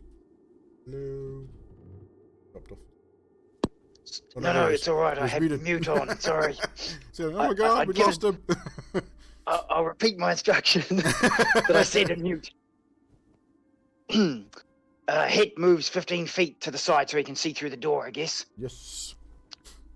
He's heard Namaris hit the floor, I imagine, or he's seen it at least now. Yeah, you would have walked, as soon as you've walked into the doorway, you can see Namaris is down. She's not looking too good. She's smoking a little bit. You can see she's been hit by some form of spell, and she's not moving. He points his loop forward, seeing her down, and says, "No!" And he starts, "Heaven can wait!" And he drops a bonus action healing word this time. Nice. At second level. So I'll throw that now. It's good, Namaris. 4, 5, 6, 7, 8, 9, 10 hit points. 10 Hopefully HP. getting her back to her feet. She'll become conscious. She'll still remain prone. Correct, till she stands up. But Namaris, you are now conscious at 10 HP. Thank you. And as his action, I don't know anymore. At the caster, I had it all planned before she fell down, you see. At the caster, he drops, turns the loot as soon as he's finished the heal, and says, what the hell does he say? "You're trapped under ice!" And he casts Frostbite. Make a Constitution save for the caster. Con save. That is an 18. He saves, unfortunately. Yeah, natural 15. Does nothing. Unfortunately.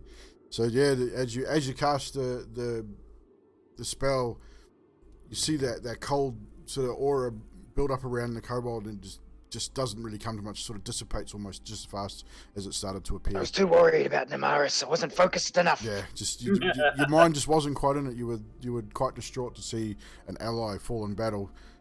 Really the first time you've had an ally go down in the midst of a battle. So it's as new except adventures. For that time with the snake. Well, yeah. Except for that time with the snake. Yeah, but this is a little bit more intense than the snake fight, and this is a little bit more worrisome. You know, you're looking at what you can see now. You can see the kobolds. Yes. You can see the skeletons. You've never come across a caster before. in battle, True. so it's everyone's sort of a little bit nerve-wracked and not quite sure what to do, and sort of it's starting Hit to will show a little bit. move. Knowing there's 2, Hit will also move another 5 feet behind the door where Namaris originally stood, so he's not a direct line of sight. Done, sir. That is Hit, thank you. Alessandros, your turn. Can't get up beside Azulan. 5, 10, 15, 20, 25. You certainly can. You can get right into there, which will put you in melee combat with the one in front of him. Is Azulan was taken on which one?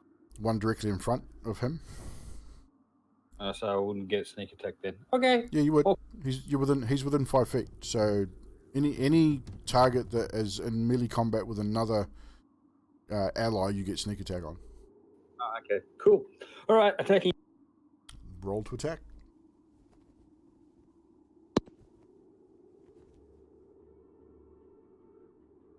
That's what? 16 plus 4. That hits. Roll your damage.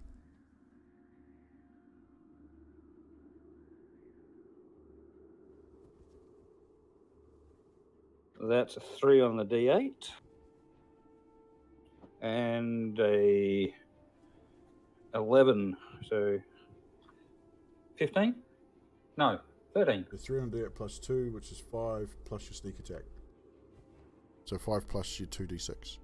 5 plus 2d6. So I rolled I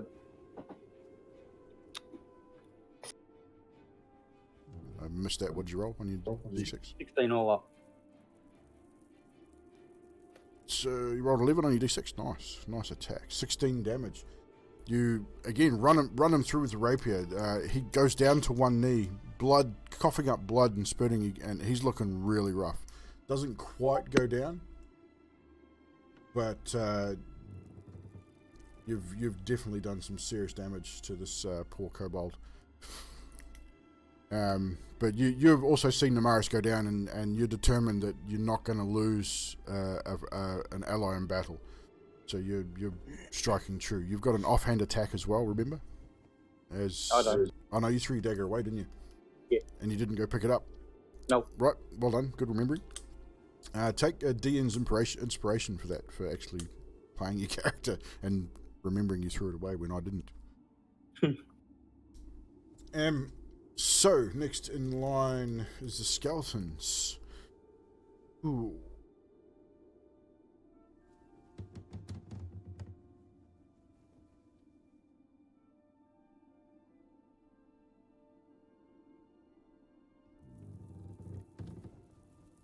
That one's going to go there.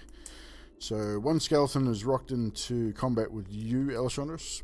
Awesome. And is going to make an attack against you. And it rolls 19 to hit. Ouch. And it's just a short sword attack, so not a huge amount of damage. Rolls a 1 damage, 3 piercing damage, or slashing damage, sorry. So he takes three slashing damage from skeletons. He sort of shambles on over there, and the bones are rattling, and sort of just brings his sword up and just gives you a quick slash across the shoulder. You take a bit of a nasty cut across the shoulder, but it definitely wakes you up. And next in line, Namaris. I kind of stand up and shake myself so off. half your movement to stand up. And then the rest of my movement to jump right up into that bloody caster's face. We'll take an attack of opportunity from the kobold that you're currently engaged with. I do not care. Okie dokie. One attack of opportunity, and he misses. Lucky. Kobold spins and goes to just slash out with his short sword across your legs as you go sort of turn and move away, and just sort of completely misses. You step just out of line, out of reach. Make your attack against the sorcerer.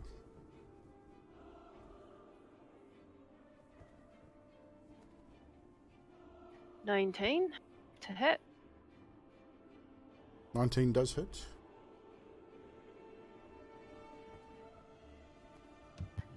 He takes 4 damage. Okay, that's not max damage. So four piercing damage. Slashing damage. Sorry. So yeah. I'm still a bit groggy from being you unconscious. sort of got up. You sort of staggered forward, and you take your great axe. You sort of slash forward, and you're a little bit blurry visioned, and you. As you do, it does hit him, but it just doesn't do much. I stroke you with my axe, good sir. And he's looking at you and sort of gives you the weirdest look. Next, we're back at the top, so the Kobold Shieldman is back into attacking here. So the first Kobold, since Namaris has moved out of combat, is going to turn and attack the cat nearest target. So that is I believe that's only a 9 to hit. Nope. That does not hit. Second attack is better. That will be a 17 to hit, sorry. That does hit. And he will do 6 points of piercing damage, 6 points of slashing damage, sorry. My cat is unconscious. Your cat is unconscious. Yes. You watch as as this newfound friend, with eyes that remind you so much of someone very close to you, just drop motionless to the ground. I just drop to my knees, just staring blindly. And you will be stunned until your next turn.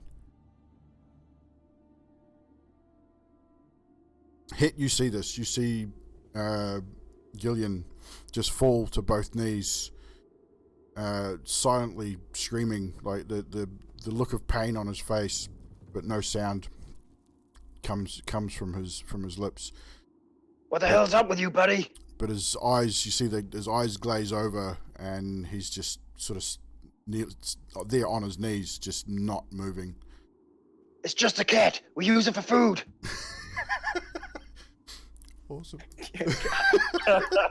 Can't even. No response. You get no response from him whatsoever. He's almost in almost like a catatonic state. He's just completely just not there. Catatonic, good call. No pun intended, but I'll take it. Next on the list. The next kobold attacks Aslan. 2 attacks. Gets advantage because of his kobold buddy. First attack, a nat 20. Second, a natural 18. The first attack damage is 11 points of damage and 7, so it's 18 points of damage on Aslan. Oh god. I don't want to kill him when he's not here. That would be bad. Where is your health at, sir? 18 points of damage, that's nasty. That's half. That's just over half of his HP.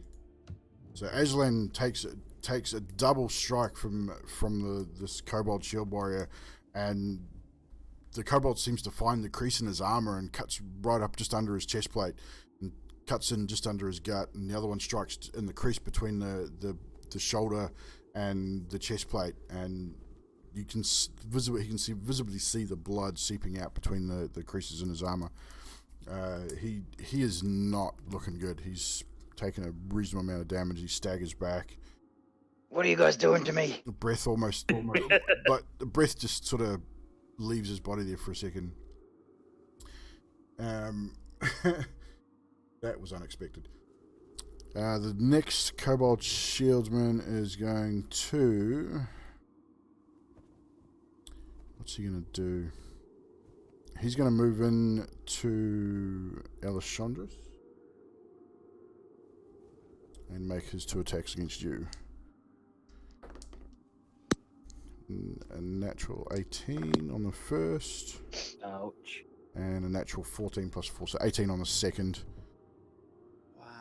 This is gonna hurt. 2 attacks. Yeah, not so much. 9 points of slashing damage against you. So yeah, that's the shields win. Whew, that was a bit nasty. Aslan is next on turn. Aslan is going to use a bonus action right off the bat. And he's going to use Second Wind to heal himself. Good idea.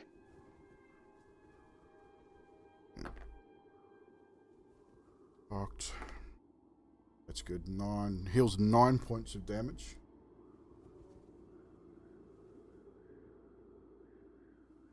Bonus action. And then on his action, he's going to attack with his glaive again at the one that struck at him. Rolls a nat 20 on the attack.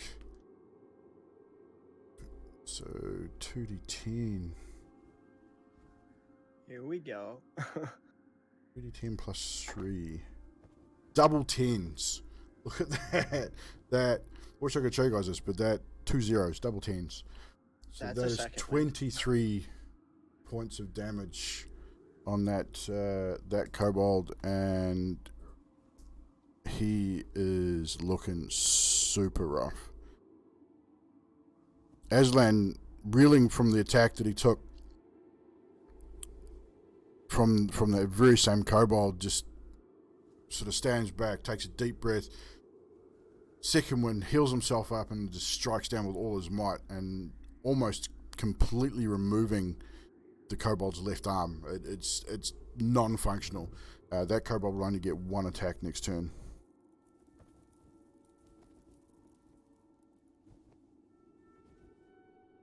And next we have the sorcerer. Ooh. Sorcerer, what is he going to do? He is going to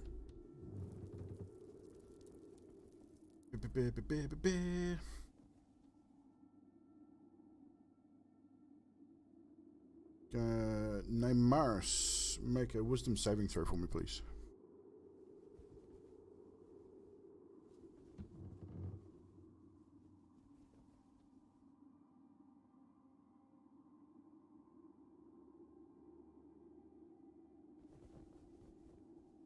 I got a 9.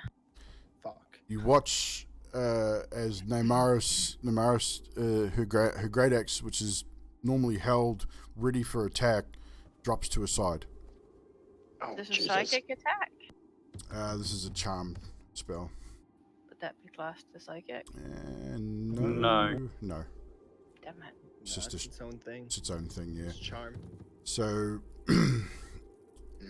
Good play. and at second level, also, who else is there? Alessandros. Also make a wisdom saving throw, please. Casting at a second level. Actually, Kiwi, by the way, when you did the whole Aslan thing, I don't know if that's part of him, but we have advantage on saving throws against charm. But Okay. as elves, you're immune anyway. 13. 13. That You feel the effects of the charm spell try to take over your mind, but you again manage to shake it off, and you sort of you blink for a second. And it's like and it's like, well, that was weird, but it does. You don't have no effect. Because I have resistance to psychic. Yeah, attack. it's not a psychic attack. It's a charm spell. So you now consider the kobold sorcerer to be a friendly acquaintance. Looking marvelous. So you will not want to harm it. So basically, if you fail saving for its charm until the spell ends, or until you or your companions do any harm, or if anyone does any harm to you, so you regard basically the kobold and its allies as friends, for all intents and purposes. Well, that could be a little bit dangerous then, couldn't it? It could be. Especially considering she's raging right now. I know, right? Luckily, it's not a No. command. It's not a No, no. command. Like you I'm can't. not raging goodness. anymore Right. because I It's became not like a unconscious. succubus's Yes, charm. her rage is no longer there either. She became unconscious, so Okay. she loses her rage. Thank God for that. But she's it's not a command. But we don't have a clue. You don't. All you know is that she's dropped her weapon to her side, and is standing oddly, like unlike her. She's definitely not. That was the action. Let's see what we can do as a bonus action. Not a lot. Spend our last. It's going to spend his last sorcery point to cover a spell slot, and that will be the end of the sorcerer's turn. Gillian, you are stunned for this turn, so you will miss this turn.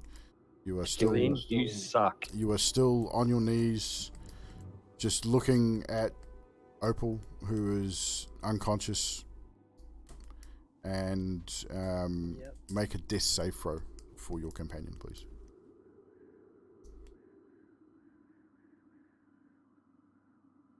$14. Mark that as a success. Next in line, Hit. Yes, Hit is next.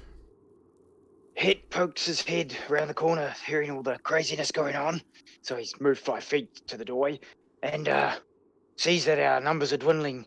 Sees Namaris is doing nothing. Sees the panther has fallen, and sees the enemy is still up and about. And he's worried. He's worrying for the team. So he pulls up the lute and starts playing a nice little lullaby. And he starts to sing. Infinite dreams, you can't deny them.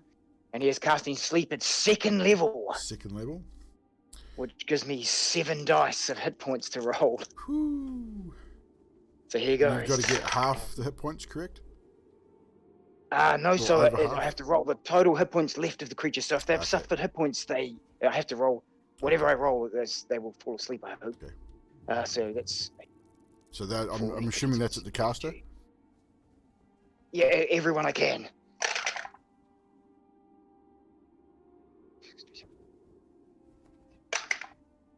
Oh, this is good.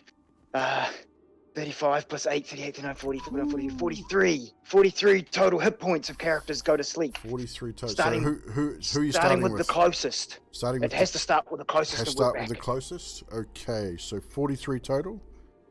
Yep, and so if they've lost hit points, it counts, I believe. So it goes from their current hit points, it says.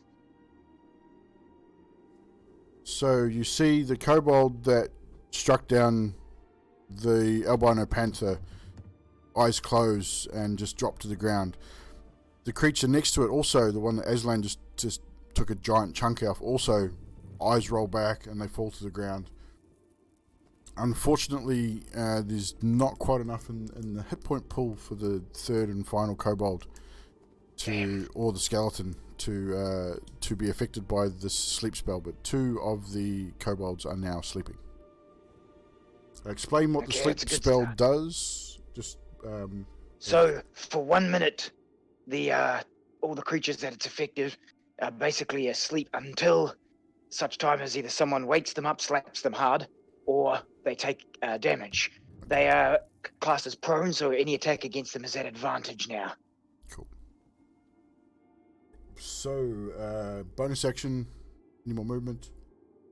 Yes, I won't do a bonus action. I don't have anything I can use at this point, but I would like to move into the room 5, 10, 25, between the 2 red lights on the closest wall to me, so into the room between the 2 red lights. Done. Alessandros, your turn is next. Help! By attacking the kobold in front of me. Okie dokie. You do get sneak attack still because you have an ally within 5 feet. So roll to hit. 18. That hits. Plus 2, so yeah. Yeah, it definitely hits. roll your damage.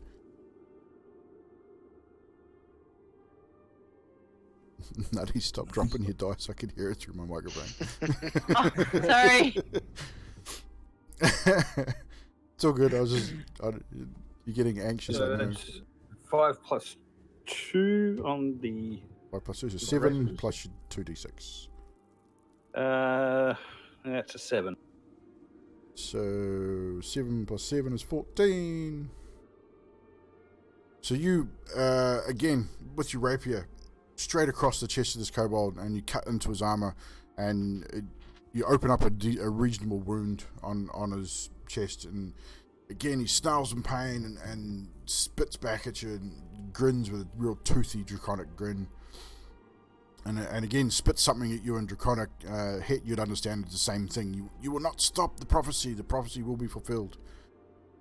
And there's a bonus action. Disengage. Bonus disengage, full 30 feet. Just back 10. Back 10. Back a little bit behind as you land. Yeah, that'll work. Oh, crap. Badoosh, all good. You bonus action disengage. Yeah, you land. It's all good. Next in the list is the skeletons. So the skeleton near you is going to follow you. Oh, yoy. He's going to move up. The skeleton next to Neymaris is going to remain and not do anything, as Neymaris is now considered an ally for all intents and purposes. So that skeleton is going to attack you. With a short sword attack, misses with a 6. Thank God. You can tell the skeleton, I mean, they're not very dexterous. It's an undead, it's been raised. So it goes to strike, and its shoulder joint locks up, and it sort of gets to like 2 inches above your face and stops. And it's kind of comically trying to get the sword to move, and it's just not going anywhere. Neymaris, you are now next. You are charmed. So I'm guessing I'm going to be attacking allies. Well, you don't have to attack your own allies, but you consider the sorcerer a friendly acquaintance. So basically, you're not going to attack the sorcerer. Well, then I put my arm around him and go, "How are you, buddy? I haven't seen you for a long, long time." Oh, awesome. Shit. That's brilliant. Wait, is it whole life?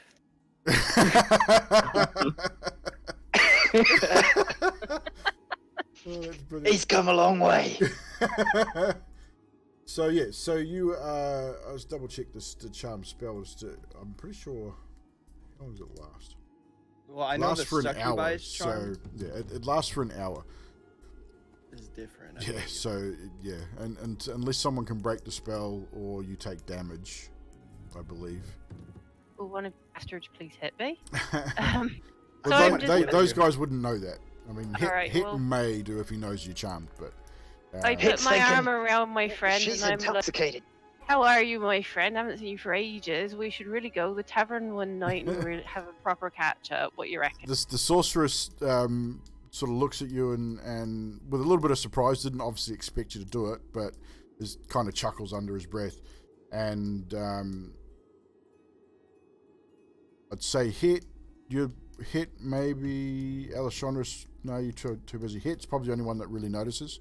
Because Hit's the only one that's not really engaged in any kind of combat. He's sort of surveying what's going on. So Hit, you'd notice Neymaris put her arm around the sorcerer and say something. You can't quite hear it from where you are with the battle going on, but it strikes you as a little odd. A little odd indeed. Okay. Next in the list will be back to the shieldmen. So we got two shieldmen are sleeps, so they can't do anything. The third shieldman is going to attack Azalan, and I would say he's not going to get advantage because his friends are now asleep, so I don't think he'd benefit from pack tactics. Still just 2 standard melee attacks. First one misses. Yeah, one never was- mind. No, that's the other one. one's asleep. Second Never one mind. misses anyway, so he misses with bleeding both out. attacks. I think he's a little confused. His friends have gone to sleep, and he's seeing this barbarian woman put her arm around the leader, and he's like, "What the fuck's going on? I don't know what the hell's happening here." Goes to make the strikes and just completely misses and strikes across the armor. Yes, Savage, I will do that right now. So we're going to take 5 minutes here before we carry on, since we're at the Okay. top of the order. I'm thirsty as fuck. Grab a drink, take a bio break. We'll be back in 5 minutes. Sweet.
And we are back. Time to kill Gillian. Yeah, time to kill me. Come on, So, guys. We are back. So the We shieldmen just are. had their turn and failed miserably. It is now Aslan's turn, who's going to make his attack against the prone kobold that attacked him earlier, which he gets at advantage because he's prone. Rolls a 19 to hit, which does hit. And does 10 points of damage, which completely severs the poor kobold in half. He comes down right on the, just under the shoulders of the kobold and literally separates him into two. You hear a kang. Just like, as he'll wake up too. just a really loud kang as the glaive goes through the kobold and into the concrete floor. And you see the kobold's eyes flicker open and it goes to scream and sort of gets a half-price sort of squeak out before lies limp in a bloody mess on the ground. So that's that one goon. That was the one that had one attack. I have a question for you guys. No, you can't.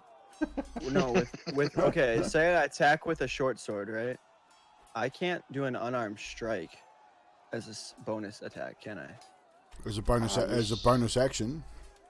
Yeah, as my bonus action, like Yes. if I say I hit with a short sword and then bonus action slap, Yeah. punch. No, you can. Oh, okay. As long as you're only carrying a single-handed weapon in your main hand. Right, that's what Then, that's what I was asking. Yep. No, you can do that. Okay, cool. Single-handed light weapon, yeah. Yep. So Aslan does that. He's not going to take any bonus actions.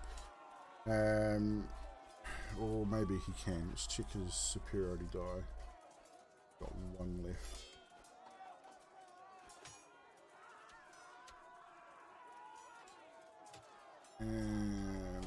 What can we do here? Pardon me. I'm sure he's got action surge as well. Wonder if he should action surge against the other one.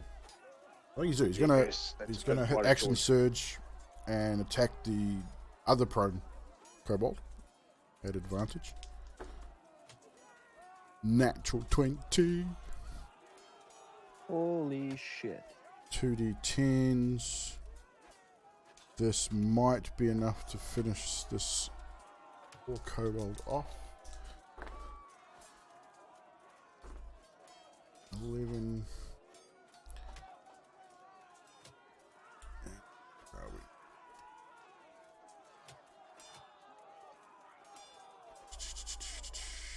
13 points of damage, which is just enough. Yeah, you watch Aslan again, just it grits his teeth and another massive big swing with the glaive comes down on the other kobold and just separates him just above the waist. Same sort of deal. The kobold wakes and eyes wide with pain and then just dull again. Nutty dropping a gifted sub to the trash man. Thank you, Nutty. So that is Aslan's turn, dropping. We're down now to one kobold shieldsman. So, And how many skeletons?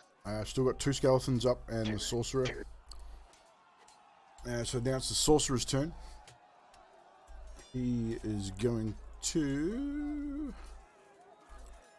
Shrug Namaris off for starters. Yeah, pretty much. He's sort of going to just step out from under Namaris's sort of half-pie hug and is going to cast a chromatic orb at Gillian, standing in the doorway. Okay. Yes. At 2nd level. So Gillian, I don't need to do it, we just have to roll to hit. Roll low. A natural 20. Oh shit. Well, Ooh. Nat 20, dude. I'm gonna die. This is I'm gonna hurt. die. This is gonna hurt a lot. I'm gonna die. This is not gonna be good. It's automatically at advantage too, so. It's all good. 7, 8, 13, 18, 19, Ooh, 21 points of fire damage. I'm fine. Oh. So you watch as this red sort of orb starts to form in the sorcerer's hands, and he just fires it out in front of him, and it just snakes around Namaris and just straight into Gillian's chest, engulfing him in flames. And it's a massive sort of flaming fireball sort of thud as it hits him in the chest. And yeah, so are you still up? Yeah, I'm good. Barely. I'm at 7. I'm good. Hit is your turn. Gillian, your turn. Sorry, that has woken you out of your stupor, out of your stun, taking that damage because you're on your knees and it sort of rocks you back on your knees. And as you come back up, you're just racked with pain, and you sort of you blink your eyes and you sort of wake up and realize, holy shit, what am I doing? I'm casting Cure Wounds on myself. Okie dokie. Is that an action or a bonus action? That is, I believe, an action. Let me click it real quick. It should be an action. Yeah, 1 action. Yep, 1 action. And that is 7 HP. So I am at 14 now. Heal 7 HP. Still have movement and a bonus action. Yep. Can't really do anything for my bonus action. Hunter's mark. But I just used my last spell slot. Ah, okay. But Don't worry about it then. I'm going to move up the 1 block above my panther's head. Done. Yeah. Hit, you're next. Ellie, you're after that. Yep.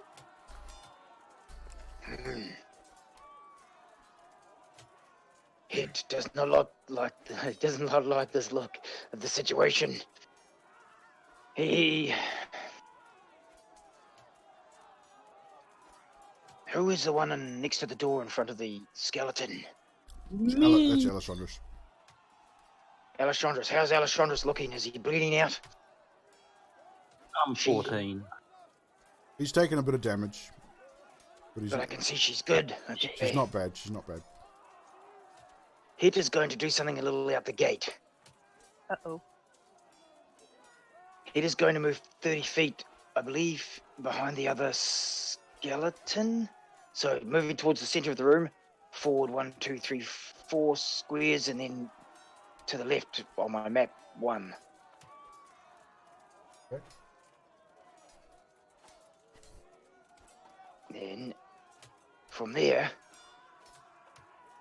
he is going to, and by my count, I should be able to exhale my breath weapon across the 2 skeletons without hitting any of my friends, which is a 15-foot cone.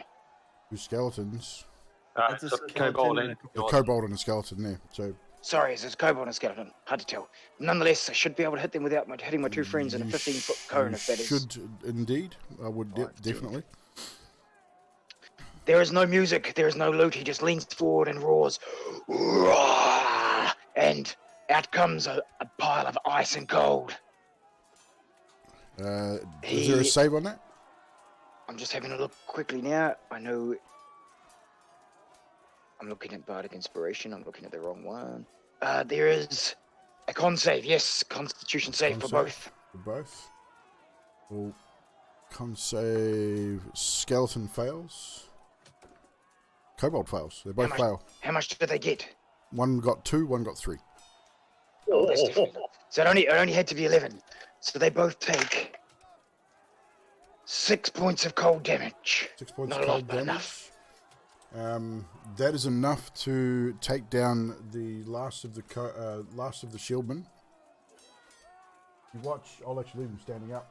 You watch as Het leans forward and lets out an almighty, like, loud draconic roar, almost matching the young dragon that you faced earlier the previous day, and you watch this cone of ice and almost ice and fire together. It's a really brilliant white spray come from his throat and even almost looked like his eyes glow at the same time. and you watch the kobold just slowly ice over and crystallize almost instantly. The skeleton takes the 6 points of damage, and again, you watch those crystals form on the ice, on the skeleton's bones, and the skeleton sort of freezes there for a second, then sort of breaks out of it and moves forward a little bit. But yeah, nicely done. And then as my bonus action, because I didn't cast a spell, I'm going to cast Healing Word on the Panther.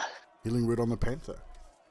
So roll for your I heal. pull forth my lute and sing, "Only the good die young." Oh, I forgot to roll a death save. Oh, Oops. good point.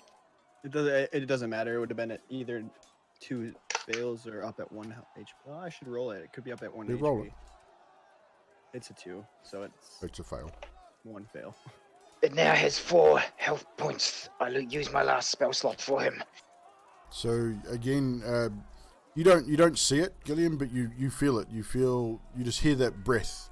You hear the panther take a really deep breath in, and you sort of turn and look over your shoulder, and you see the eyes flicker open.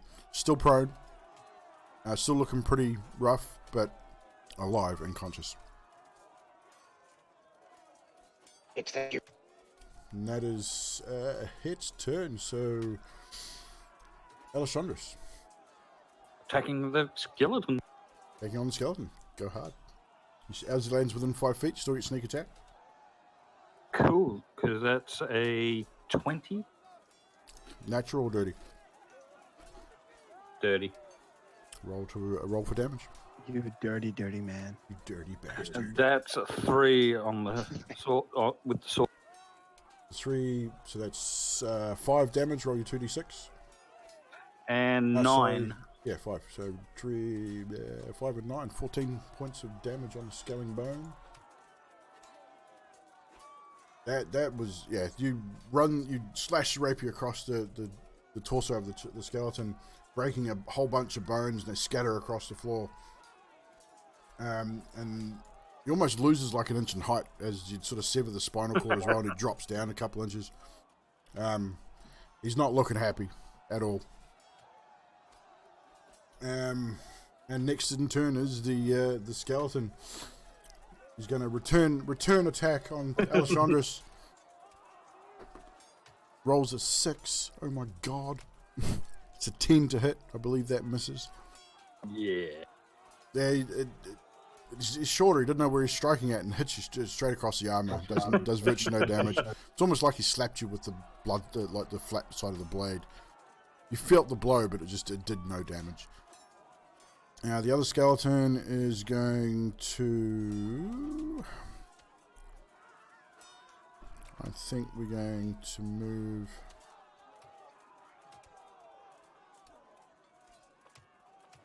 around to there. Chicken shit. No, he's on a mission. And that's pretty much the skeleton's turn. I don't think he can do anything. He's got a ranged attack. No, he's not going to use it. Strong on the melee attacks. So, Neymaris, you are still charmed, unfortunately. Right, who just hurt somebody? It was one of my friends. Yeah, you would have seen the that was kobolds. bad. The kobolds and that aren't your friends. It's just the kobold sorcerer that you deem friendly. Alright, But so essentially, I'm not he's telling he would have said that he doesn't want you attacking any of his friends per se. yeah, but would I get upset if I saw one of the kobolds go down? Tell you what, roll a d6. Oh god. One to two. No. 1 to 2. You 1 to 2. You rage and attack the nearest 5. ally. 3 to 6. You don't. 5. So no, you see the kobold go down, and you know that that's a foe. You know that that's why you're here to fight, but you're still unsure of what's exactly going on. You still think this dude's not a bad guy. He's not a bad dude. He's just trying to do his job. Right, well, I turn around to the sorcerer and I clap him on the back and say, "So what about that drink then, my friend? Where are we gonna go? Come on, I'm getting thirsty." And do you like my great axe? Isn't it a pretty weapon? So that's your turn. You can move if you want. I'm quite happy being right next to my friend, actually. Fair enough. Aslan's turns next. So Aslan now seeing what's going on, he's pretty certain that you're definitely not yourself, and he is going to roll. Slap that woman in the face. He's going to attack the sorcerer Bloody lucky he's doing it with after an my turn. 18 to hit. And gets 7 points of damage on the sorcerer. Gotta double check something for the charm spell. No, it's not concentration, so that's good. And that's pretty much his turn. And the sorcerer is next. Whew, right. So the sorcerer is going to cast Chromatic Orb again. So, first level this time. At Aslan, because he attacked. Actually, no, he can't. He's within melee range. Can't do him. Interesting.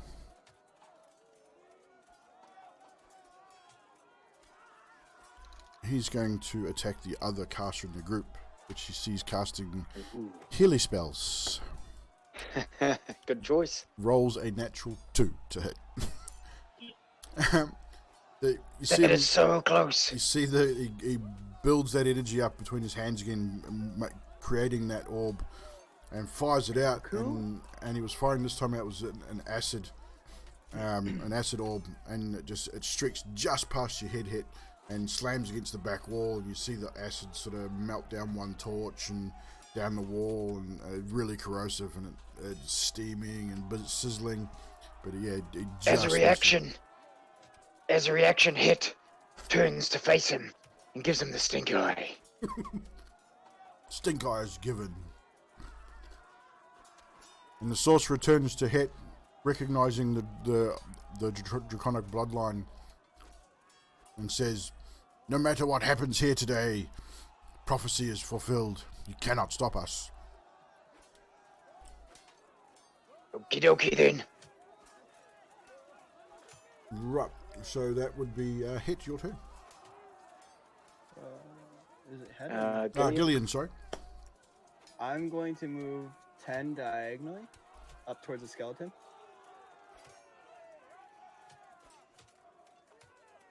And my panther is going to stand, obviously. Gonna just get up. And So he's I'm got 25 going feet left on his movement. Yep, and then I'm going to attack the skeleton twice.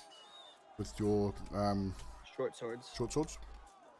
Yep. Make your attacks. 17 and an 8. So 17 and an 8. 17 hits. No, 8. plus the No, bless. don't forget your bless. 17 hits Yep. though, so Yeah. roll on to see if you can boost 9. rate. 9 misses, unfortunately. So you hit Okay. with one attack. So one hit. My first one. That was my first one. Yep. And then D8. D8. There it is. An 8. So An that 8. is 8. It's 11. 11 damage. Yep. You strike down with your first and hits the shield, deflecting the blow. The second one comes down on the opposite hand, and you sort of strike one side and strike back the other with the shield out of the way, and deal quite a hefty blow. And this skeleton looks pretty rough. He's taken a pretty amount of damage. Yes. Since it's slashing, doesn't it get halved because it's a skeleton? Not according to Because the they're stat. only. I thought Not they were according to the stat resistant block. to slashing. And, okay. I thought they were resistant to slashing Bludgeoning. and piercing. No, or they're No. weak to that, to bludgeoning. I know No. that. Weak to Really? bludgeoning, yeah, but there's no resistances. Oh, okay. I was just curious. Don't worry, I got it under control. I'd soon tell you if you were getting more damage or not. Oh, I was saying less. I know. My crazy ass. My crazy ass. You don't need to worry about those things. I can sort that out and tell you what's what. It's all good. So, you deal a reasonable amount of damage. She's looking pretty rough. And hit. It is now your turn, unless you're going to bonus action, Gillian. No. No? I'm just going to be standing there, ready to die. Hit, you're next. Ellie, you're up after that. After the short correspondence with the magic user telling us that we're not going to stop what's happening here, Hit gave him the stink eye, knowing his next move. And Hit's next move, that is. His next move, he just pulls the loot up, aims it directly at the head of the dirty kobold caster, and he sings, "Hell ain't a bad place. Hell is from here to eternity." And he drops Sacred Flame on him, make a dick save. Nice. Damn. A natural to do. 1. Oh, Nat 1 on the save. Double your dice, dude. Damn it. Yep, I shall. We'll make it a critical fail. 7 points of That's double. and it's radiant damage. That's double. I rolled really, really bad. Obviously. But still, it definitely hurt him. You said the radiant damage, the sacred flame just engulfs this kobold, and he screams out in pain. You can see the flesh on his face starting to bubble and blister. One eye sort of glazes over white with the heat. And yeah, he's looking pretty hurt too. Then Hit wants to move 10 more feet towards the pillar, or towards the stone area that steps up. Right. And that is it for Hit. That's it. So we have Alessandro's next. attacking. Skeleton. No sneak attack on this one, unfortunately. 15. 15, that does hit.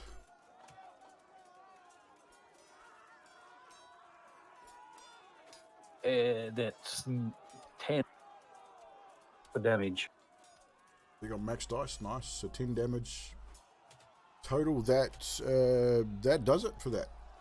Yes. So you come down right on the shoulder of the skeleton, come right through it, coming right through the rib cage, smashing all the rib bones, severing it through the spinal cord, and it just drops in a big pile of rattling bones and shield, armor, and steel, and drops to the ground in front of you.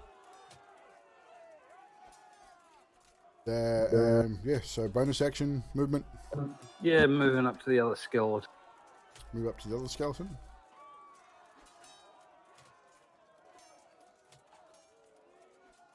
You can easily do that.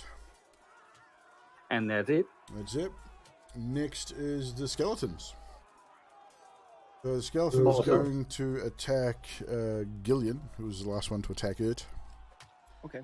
And we got a short sword attack. Rolls a 15 to hit. It hits. It hits. You roll. And with that, Five slashing damage. Okay. With that, I'm below half my HP, and I'm within 30 feet of my companion. You are. So it is going to use Bestial Guardian. Sweet. And that means it does an attack for 1d12. Yep. And it moves up. Moves in. Yep. That's cool, man. This is a homebrew feature that we put in. We didn't write in to hit. Just use your standard attack. Okay, so just your cat standard attack rolls. plus 6, so it's a 21 to hit. So That hits. 1d12. Still, man, that's cool. I like that. Homebrew or not, that's choice. 1d12 plus 4. 10, 14. 14. That hits. And describe how your cat takes down the skeleton. It's just gonna rip its leg out and just start like gnawing on a bone kind of thing, like dragging it across, like, not today, punk. So yeah, you watch as the cat comes charging forward, growling viciously, absolute intensity in its eyes, and it just comes in and swipes both claws across the front of the skeleton's legs, literally taking the bones out from underneath it, and the whole thing drops to the ground. And the cat just literally, you watch a cat like it's playing with a toy mouse or something, just grabs it and shakes the crap out of it, and bones going left and right, bits of cloth and steel and shield just scatter everywhere. And the sorceress sees this, and I loved that. And just it looks absolutely terrified now, knowing it's the only creature left in this room, and he's not sure what to do, and he's sort of looking around now, looks to you, Het, and then says, "Wait! Don't kill me! I'm just doing what I'm been told to do. To have no one stop this ritual. The ritual is complete. Please don't kill me. I didn't mean to do what I did." And sort of backs down and gets down on both knees, puts his hands up. All right, let our charmed friend go then. He does so. He releases. Actually, we'll see. Dice roll. Yep. He releases Namaris from charm. Namaris, you know you've been charmed by this Destroy creature him, now. Namaris. So Put him down. Yeah. Well, if that's what you say, Het, it's up to you. Put him down, Namaris. Put him down. Is there a No, way of, wait, please, no. is there a way of stopping the ritual? The ritual is completed. You cannot stop it. Who am I killing? Well, you're no longer charmed, Right. but you know you've been charmed by this kobold. Well, I just And kind Het of has just said to you, "Kill him." Put him Finish him. down. Right, so I As- attack this dude. I'll give you the attack with advantage, considering he's gone to his knees.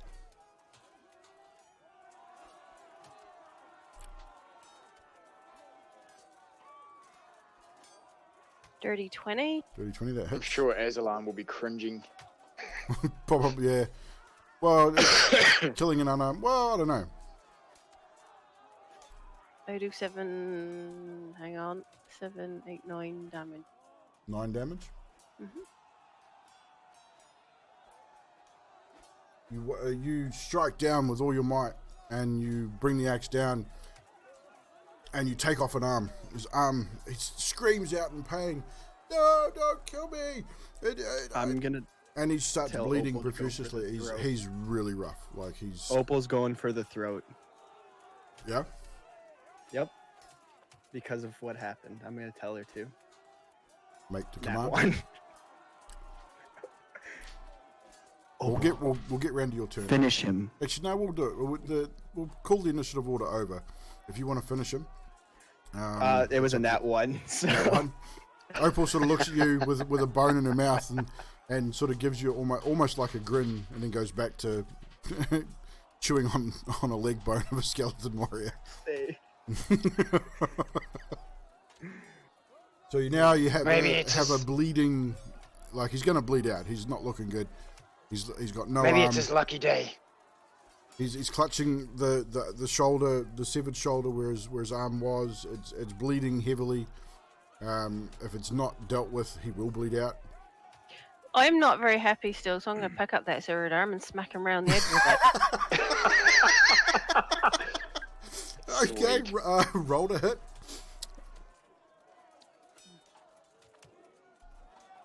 I'm gonna stop Namaris. I think I might just miss him because I only rolled a 3. Oh, He- yeah. Roll with advantage because he is still down on his knees. He's only got one arm. I'm attempting to stop Namaris because How are you when going to stop her? Opal looked at me, I'm just gonna grab her. I'm gonna grab her arm. I'm going to Strength, attempt it. strength versus strength. Both roll a d20, add your strength modifiers. That is a 17. 18. Fuck. You reach up and attempt to grab her arm, and she gives a glance over her shoulder at you, gives you a look which you know just don't, and pulls her arm free and continues with her strike. So, did you roll with advantage on the attack? I did. Oh wait, I had bless. What was your attack? Hang on, I'm going to have to do it again because I rolled my bloody Um, strength in the middle there. This is be out of threat of initiative anyway, Yeah, probably. Bless is gone. I rolled a 17. 17, that hits. So for damage, roll a d6 plus your strength modifier. That'll be a dirty 6 then. And you grab the severed arm and you swing down right across this kobold's temple as hard as you can. And you guys hear this real sickening thud, and just watch. You hear the thud, and the head snaps to one side, and you hear the real thick crack as his neck breaks, and his head just almost spins completely around, and he twists on the floor and drops dead in front of Damaris. As that happens, Oh, I'm what? going to get Opal, and I'm gonna walk back to the spider room. I'm just going to turn around and look at Gillian and go, why did you try and stop me? I'm He's just walking I'm not away. listening to anyone. I'm walking away like fuck this. Like I'm pissed. Right, I'm going after him and going, why did you try to stop me? We'll call that initiative over. I'm Nice. going to pull. I'm going to pull out my pendant. Yep. I think it's what is it? Maliki. Can't remember her name. Yeah, Maliki. And be like, you see this? My sister gave me this. And when that panther looked at me and shook its head, I just had this feeling that we shouldn't have killed him. Okay. Fair enough. Okay. Okay. Like it was like a sign from the gods. Meanwhile, Hit's rummaging through the corpse of the caster. Okay. I gotta bring up. Right. That's So- just while they were walking away. Roll a investigation. 18. 18. As you're going through going through all the bodies or just the caster? Just the caster. I don't care about the others. Just the caster. So as you investigate the caster's body, you go through his robes, and you pick up the small staff that he was carrying, and it's just a standard. It's just a basic wooden staff. You get the feeling that his source of power came from his knowledge of the arcane through no real. He was using it as a focus, but it was definitely his knowledge that was causing him to be able to cast the spells that he cast. You do find a... I take the staff anyway. Okay, so just mark it down as a basic staff. Done. You find a vial of dark purple liquid. Very thick, viscous, dark purple. You're not sure what type of potion or what type of drink it might be. It's not something you've possibly seen before. Oh, look, it's great Okay. Powerade. Oh, sorry. You could, I'd say you could, with your father's knowledge and things that you've read, you could, if you want to make a history check, actually make an intelligence check to see if you might know or have read about it. That is not good. That is 9. 9? Yeah, you think you might have read something about a purple potion, not 100% sure. I'll pocket it for later.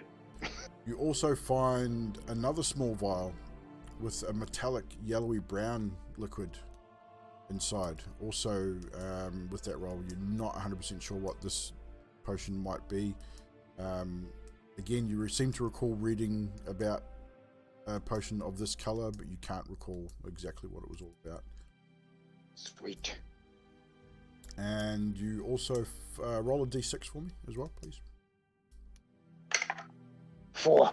4. You find 200 gold pieces in a little pouch on his belt, and you also find the scroll which he was reading from, which is marked with the same symbol that you found on the original scrolls that you found in the Dragon's Lair, the same mark that has been drawn in blood on the center of the pedestal, the center of the platform.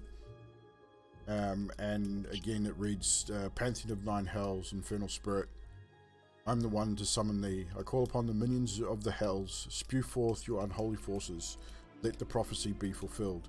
This nocturnal hour and chalice of blood, Pantheon of the Nine Hells, your will be done. And it's in Draconic, and you're easily able to read it.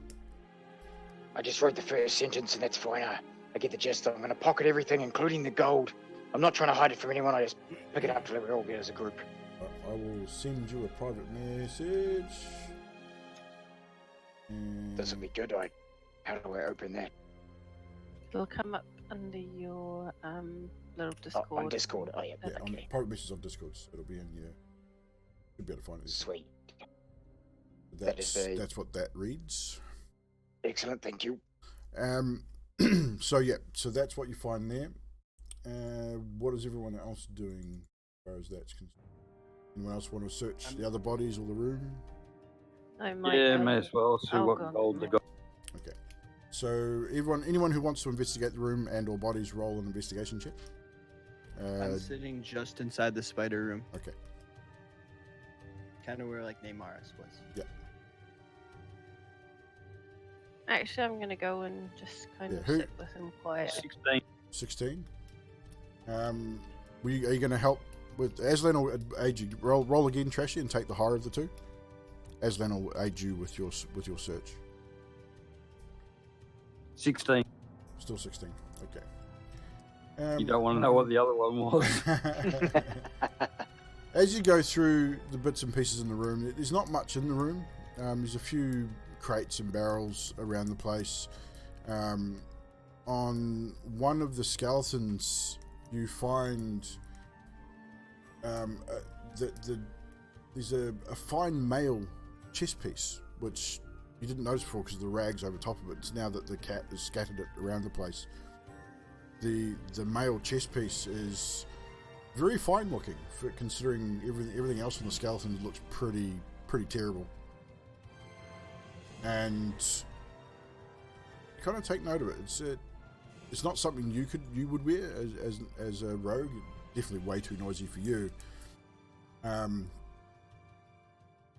But you sort of look at Aslan and you think, well, Aslan wears mail. He's a soldier, or was a soldier, possibly. You know he wears mail, and so up to you whether you wanted to hand it to him or not. But you. Hey, Aslan, come over here. Got something for you. Maybe. Yes, Alessandros. What is it? Would this be any good for you? It's no good for me, so you're all yours. So you toss it to him, and he looks at it and goes, could be. He sort of looks it over. It's very finely made. It's definitely a lot finer made than the one he's wearing. It's got an odd sort of sheen to it. Like it's clean as well, which is kind of odd. So he'll pop that into his pack, and I'll let him know that he's got that. You also find on the other skeleton a greatsword, which was strapped to the skeleton's back. This greatsword it's in its scabbard. Very nice looking sword. It's got runes down the scabbard. It's got a very wide hilt on it. Very wide, very elaborate hilt. Double-handed sword. Really fine looking handle and hilt on it, and it has a symbol of a plate gauntlet, left hand gauntlet on the hilt of the sword, and it has an eye set into the center of it. Would I recognize that? You're not near me. You were sitting with Gillian, I believe. That's right. So you're not there. Oh, then I'm Mars just- is gonna be hearing some weird shit. So It's alright. I'm just gonna scratch your panther if that's alright. Is that what you call it these days? well then. The animal Opal. I'm just gonna give her a little scratch behind the ears. Hey, Namaris, where are you? Hello. I may have something for you. I don't know what it is. Well, I know what it is. I can't use. Right, I'm gonna come and have a look, mate.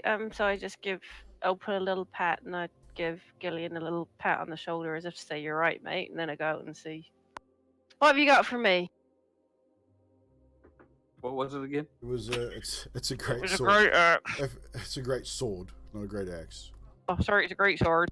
Alright, If you then, look so- on the stream, guys, that is the symbol that's on the crossguard. It's set into the crossguard and at the base of the handle. Like the eye. Ooh, It's I that- know who that is. It's that symbol there. Namaris, you recognize that symbol almost instantly.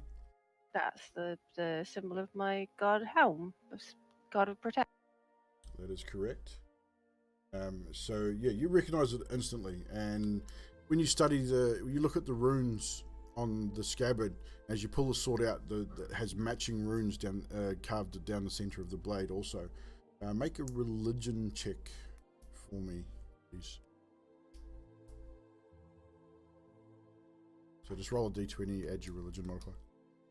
You may take it away. I get a 10. I clearly need it. The runes, as you look at it, you remember seeing this before. In the Temple of Helm, it's carved on many of the pillars and on the swords of the statues of Helm that you've seen as well. And it reads, "All will fall to Helm's vengeance."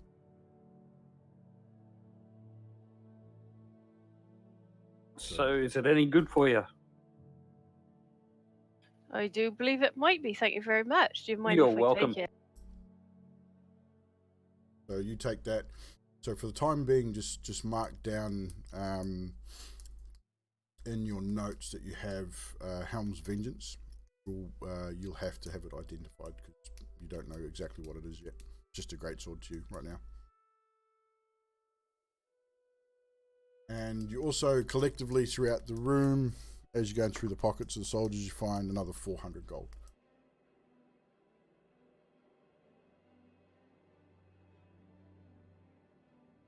So, what are we looking at? 10:05. Pretty much that's it for the room.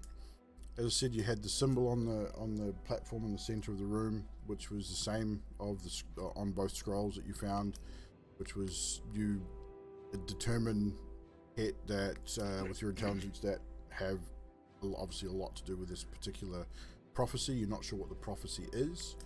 You know it definitely has something to do with the 9 hells and all manner of undead beasties, just from what you've read. You now know that this prophecy has been started or fulfilled in some manner. You're not 100% sure what that may mean. You may have to talk to someone within the Mages Guild or someone with a bit more arcane knowledge or knowledge of history to possibly discover what that potentially may mean. Okay. It just wants to make note to everyone if they've finished searching that it is very tired. After that battle, he has expended a lot of energy and thinks, I don't know, is it a good idea to... Is there any other doors in this room? Do we have to barricade up? No, there's one other door. The door you came through, and then on the opposite corner, directly across the room, there's another single door, which is closed. Hit is definitely spent, but also Hit would like to, if not sit down and take a decent rest, would also like to use this time, if the team would have it, to cast a ritual of detect magic, just to make sure nothing in the room is magical. Okay. Sounds quite right. You by me. take your 10 minutes, you sit down, you go through the ritual, casting detect magic. The first thing you notice is the sword that Namaris now carries glows brightly with arcane energy, as does Aslan's bag where he placed the armor that he just collected, as does the 2 vials which you also collected, and the scroll of which the kobold was reading has a real faint arcane essence to it, and you know from your knowledge of spellcasting and your studies that this is the lingering essence of an arcane spell. So this spell has been used. It's expended its energy, and it's just the last of the arcane energy sort of dissipating from the scroll. Neymaris, Ezelin, I believe the items you've picked up are magic. I'm assuming the glowing from the bag isn't just the bag. That's alright. I'll check it with Thorfy when we get back to the city. When we return to either Paham or back to Valon, we'll definitely get these items identified and find out what they are. If no one's opposed, I would like to lay out my blanket and pillow and have a rest. I think that's a very good idea because I'm a little bit spent as well. I think we could all do with a rest, like a really long rest. Okay, so do you decide to block yourselves into this one room, or are you going to use both the spider room and the sorcerer chamber to rest? Probably the sorcery room. Okay. I'm in the space room right now. So we'll just switch over to Gillian for a second. Gillian, you're obviously sitting now alone with your panther just inside the spider room on the floor there. What are you doing there, sir? Madam? Whatever. I'm talking to my panther. Okay. Why did you come for me? Like, why are you here? And why do your eyes look of my sisters? And why do I sneeze so much? You're not there, you shut up. As you're you're talking softly, the panther's sitting next to you, sort of almost leaning against you, like you know how sometimes you get a dog that when they sit, they literally try and sit on you and lean heavily on you. Like, take up too much of your space. Yeah, she's sort of really sitting almost on you and sort of leaning into you, and you get that real soft, deep purr coming through. And as she looks at you again, just for a moment, you see that flash of human eyes. Just for a second, and you kind of have to double take because you're not sure that's exactly what you've seen. But again, the same eye color, shape, everything to your sister, and it's exact. You can't mistake it, but you're still doubting yourself. You're still doubting that's exactly what you see. But you also feel comfort when you look into the panther's eyes. It's almost a calming effect. Memories start to flood back from before. A lot of good memories, some really bad memories as well. Memories of when you first found out what had happened, and that sets you on edge a little bit. Your stress level rises, you get anxious, you start to feel angry, and then you remember that name. The name Wissam comes to you, and that name, just the thought of it stabs like a knife in the gut, and then it's gone again. Just looking back into the panther's eyes, it's again that whole almost like it's a therapy dog or a therapy cat kind of thing. It just that stress just leaves you, and you feel comforted again.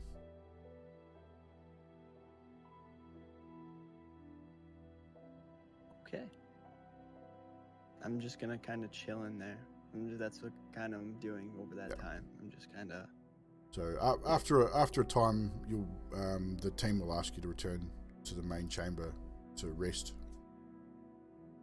So you can take whatever time you need on your own before you interact again with the other group. It probably would have been within like that 10 minutes of him casting the ritual and stuff. So. Okay. So you've now returned. Walk back in. You're still fairly quiet and sullen, but you're calm. You're not stressing. I basically like walk in and I sit down like right up inside the door. Okay. And I'm just kind of like just chilling. So do you guys bar the doors? I think that might be an idea. Most certainly. Yeah, yes, definitely. Okay, so you block the doors with whatever you can find. I'm gonna make note that you guys, this door locks from the other side.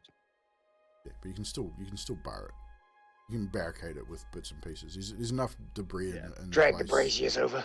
Yeah, there's enough debris or bits and pieces between the five of you. You'd be able to like pull a brazier. Drag in front them of the over. door. I'll pick them up and bring them for you.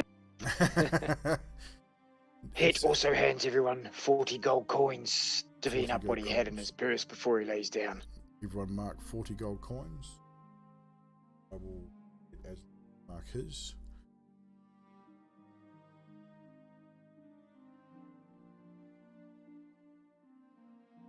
And then Hit just drops off into his sleeping bag once the doors are secure. I'll take first watch then.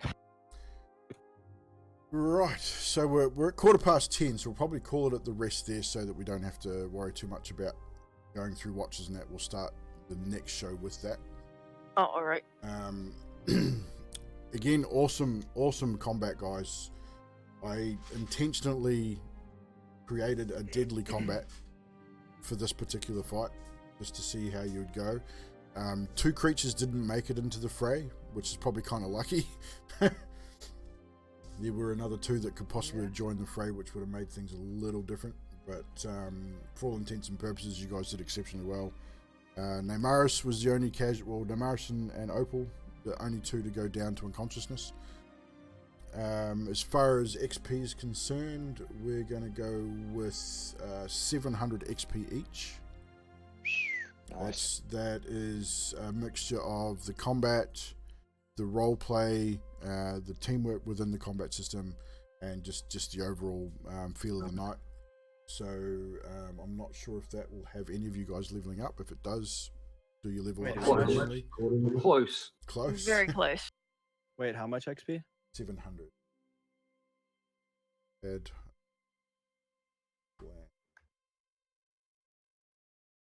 Yeah, getting close. I'm really fucking close.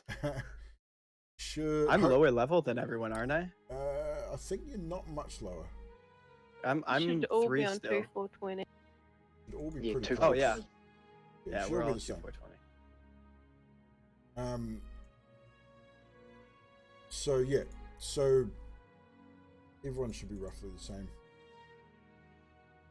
So yeah, so great night, guys. You have realistically, I would say, I mean, I could probably tell you you've pretty much cleared the keep. Yay, we can go home. The next episode will be a traveling, possibly shopping episode. Who knows? Depending on what happens in the travel. Yeah, if we get that far. If you even get, I mean, you still may not make it out of the keep yet. I don't know. Depends on what happens. But for all intents and purposes, that was the mini dungeon crawl of the abandoned keep. So that actually went over 3 episodes, I believe, from start to finish. Yeah. So that was pretty cool. Again, chat, awesome. Thanks, Coming Pete. along. Thank you so much for hanging out with us. We had an amazing night again. The team did very, very well. We didn't lose anybody, thank God. It was pretty close. Bloody close. But we had fun. Good. It's going to get worse, I'm telling you. As you guys get higher levels, this is going to get worse. So just how it is. I have more up my sleeve. We Dragonborns always have a plan. so did Dungeon Masters. So the barbarians. I mean, just to let you guys know, the newest mini I painted. Is it going to show up? No. Oh, the centipede. Carrier and crawler. Here we go. It's a centipede. That's a Not- nope creature. It's not quite a centipede, but pretty Nopesville. close. It's a scary centipede. They are pretty interesting beasties to combat, but I've got a few other creepy crawlies and beasties to paint up. A few. just a couple. 4, Um, 5, 6, I've got a few. 10. But on that note, we are going to finish there. We'll pick up next time in 2 weeks' time with the group at the start of their rest and travel back to Paradym. Hopefully, Neon will be able to join us next time. which will, I mean, we didn't have to go too much into his character tonight, which is cool, but we had a few things planned in case of RP. So that made things a bit easier. Baz, I'll see you next week for your campaign. Sweet, man. Thank you once again, dude. It was awesome. Lots of fun. Oh, good. Very cool. And yeah, and Gillian, obviously awesome to have you come along all the way from the States. I know it's like stupid o'clock in the morning. Yeah. And Trash, always, everybody, it's always a pleasure. We won't have a hunter with us next week. No, Hunter's away at his dad's, so just us. And on that note, Oh yes, sweet. I don't think we're gonna raid tonight. We're just gonna cut it off there, and we will see you all in 2 weeks' time for some more D&D. Back on Monday tomorrow night for some gaming. Don't forget to join the Discord. Follow me on Twitter. Check out the YouTube. All the VODs, previous episodes are up on my YouTube channel. Just go to YouTube, search Ugly Kiwi. It'll come up. Should be the first one that comes up. And check out those previous VODs if you haven't already. Subscribe over there. Need to get to 100 subscribers so I can get a private link instead of all a bunch of numbers. I can actually get the Ugly Kiwi YouTube link. We need to get to 100 subscribers for that. We've just hit 300 follows on Twitch as well, guys. So that was really awesome. I didn't think I'd get this many this quickly on Twitch, being a larger platform than what I have been on. So really appreciate the support from you guys and getting us to that goal. Next goal will be 400, and we're going to do a Steam giveaway at 400 as well. So hope to see you guys at the 400 giveaway. Until then, ciao. Bye.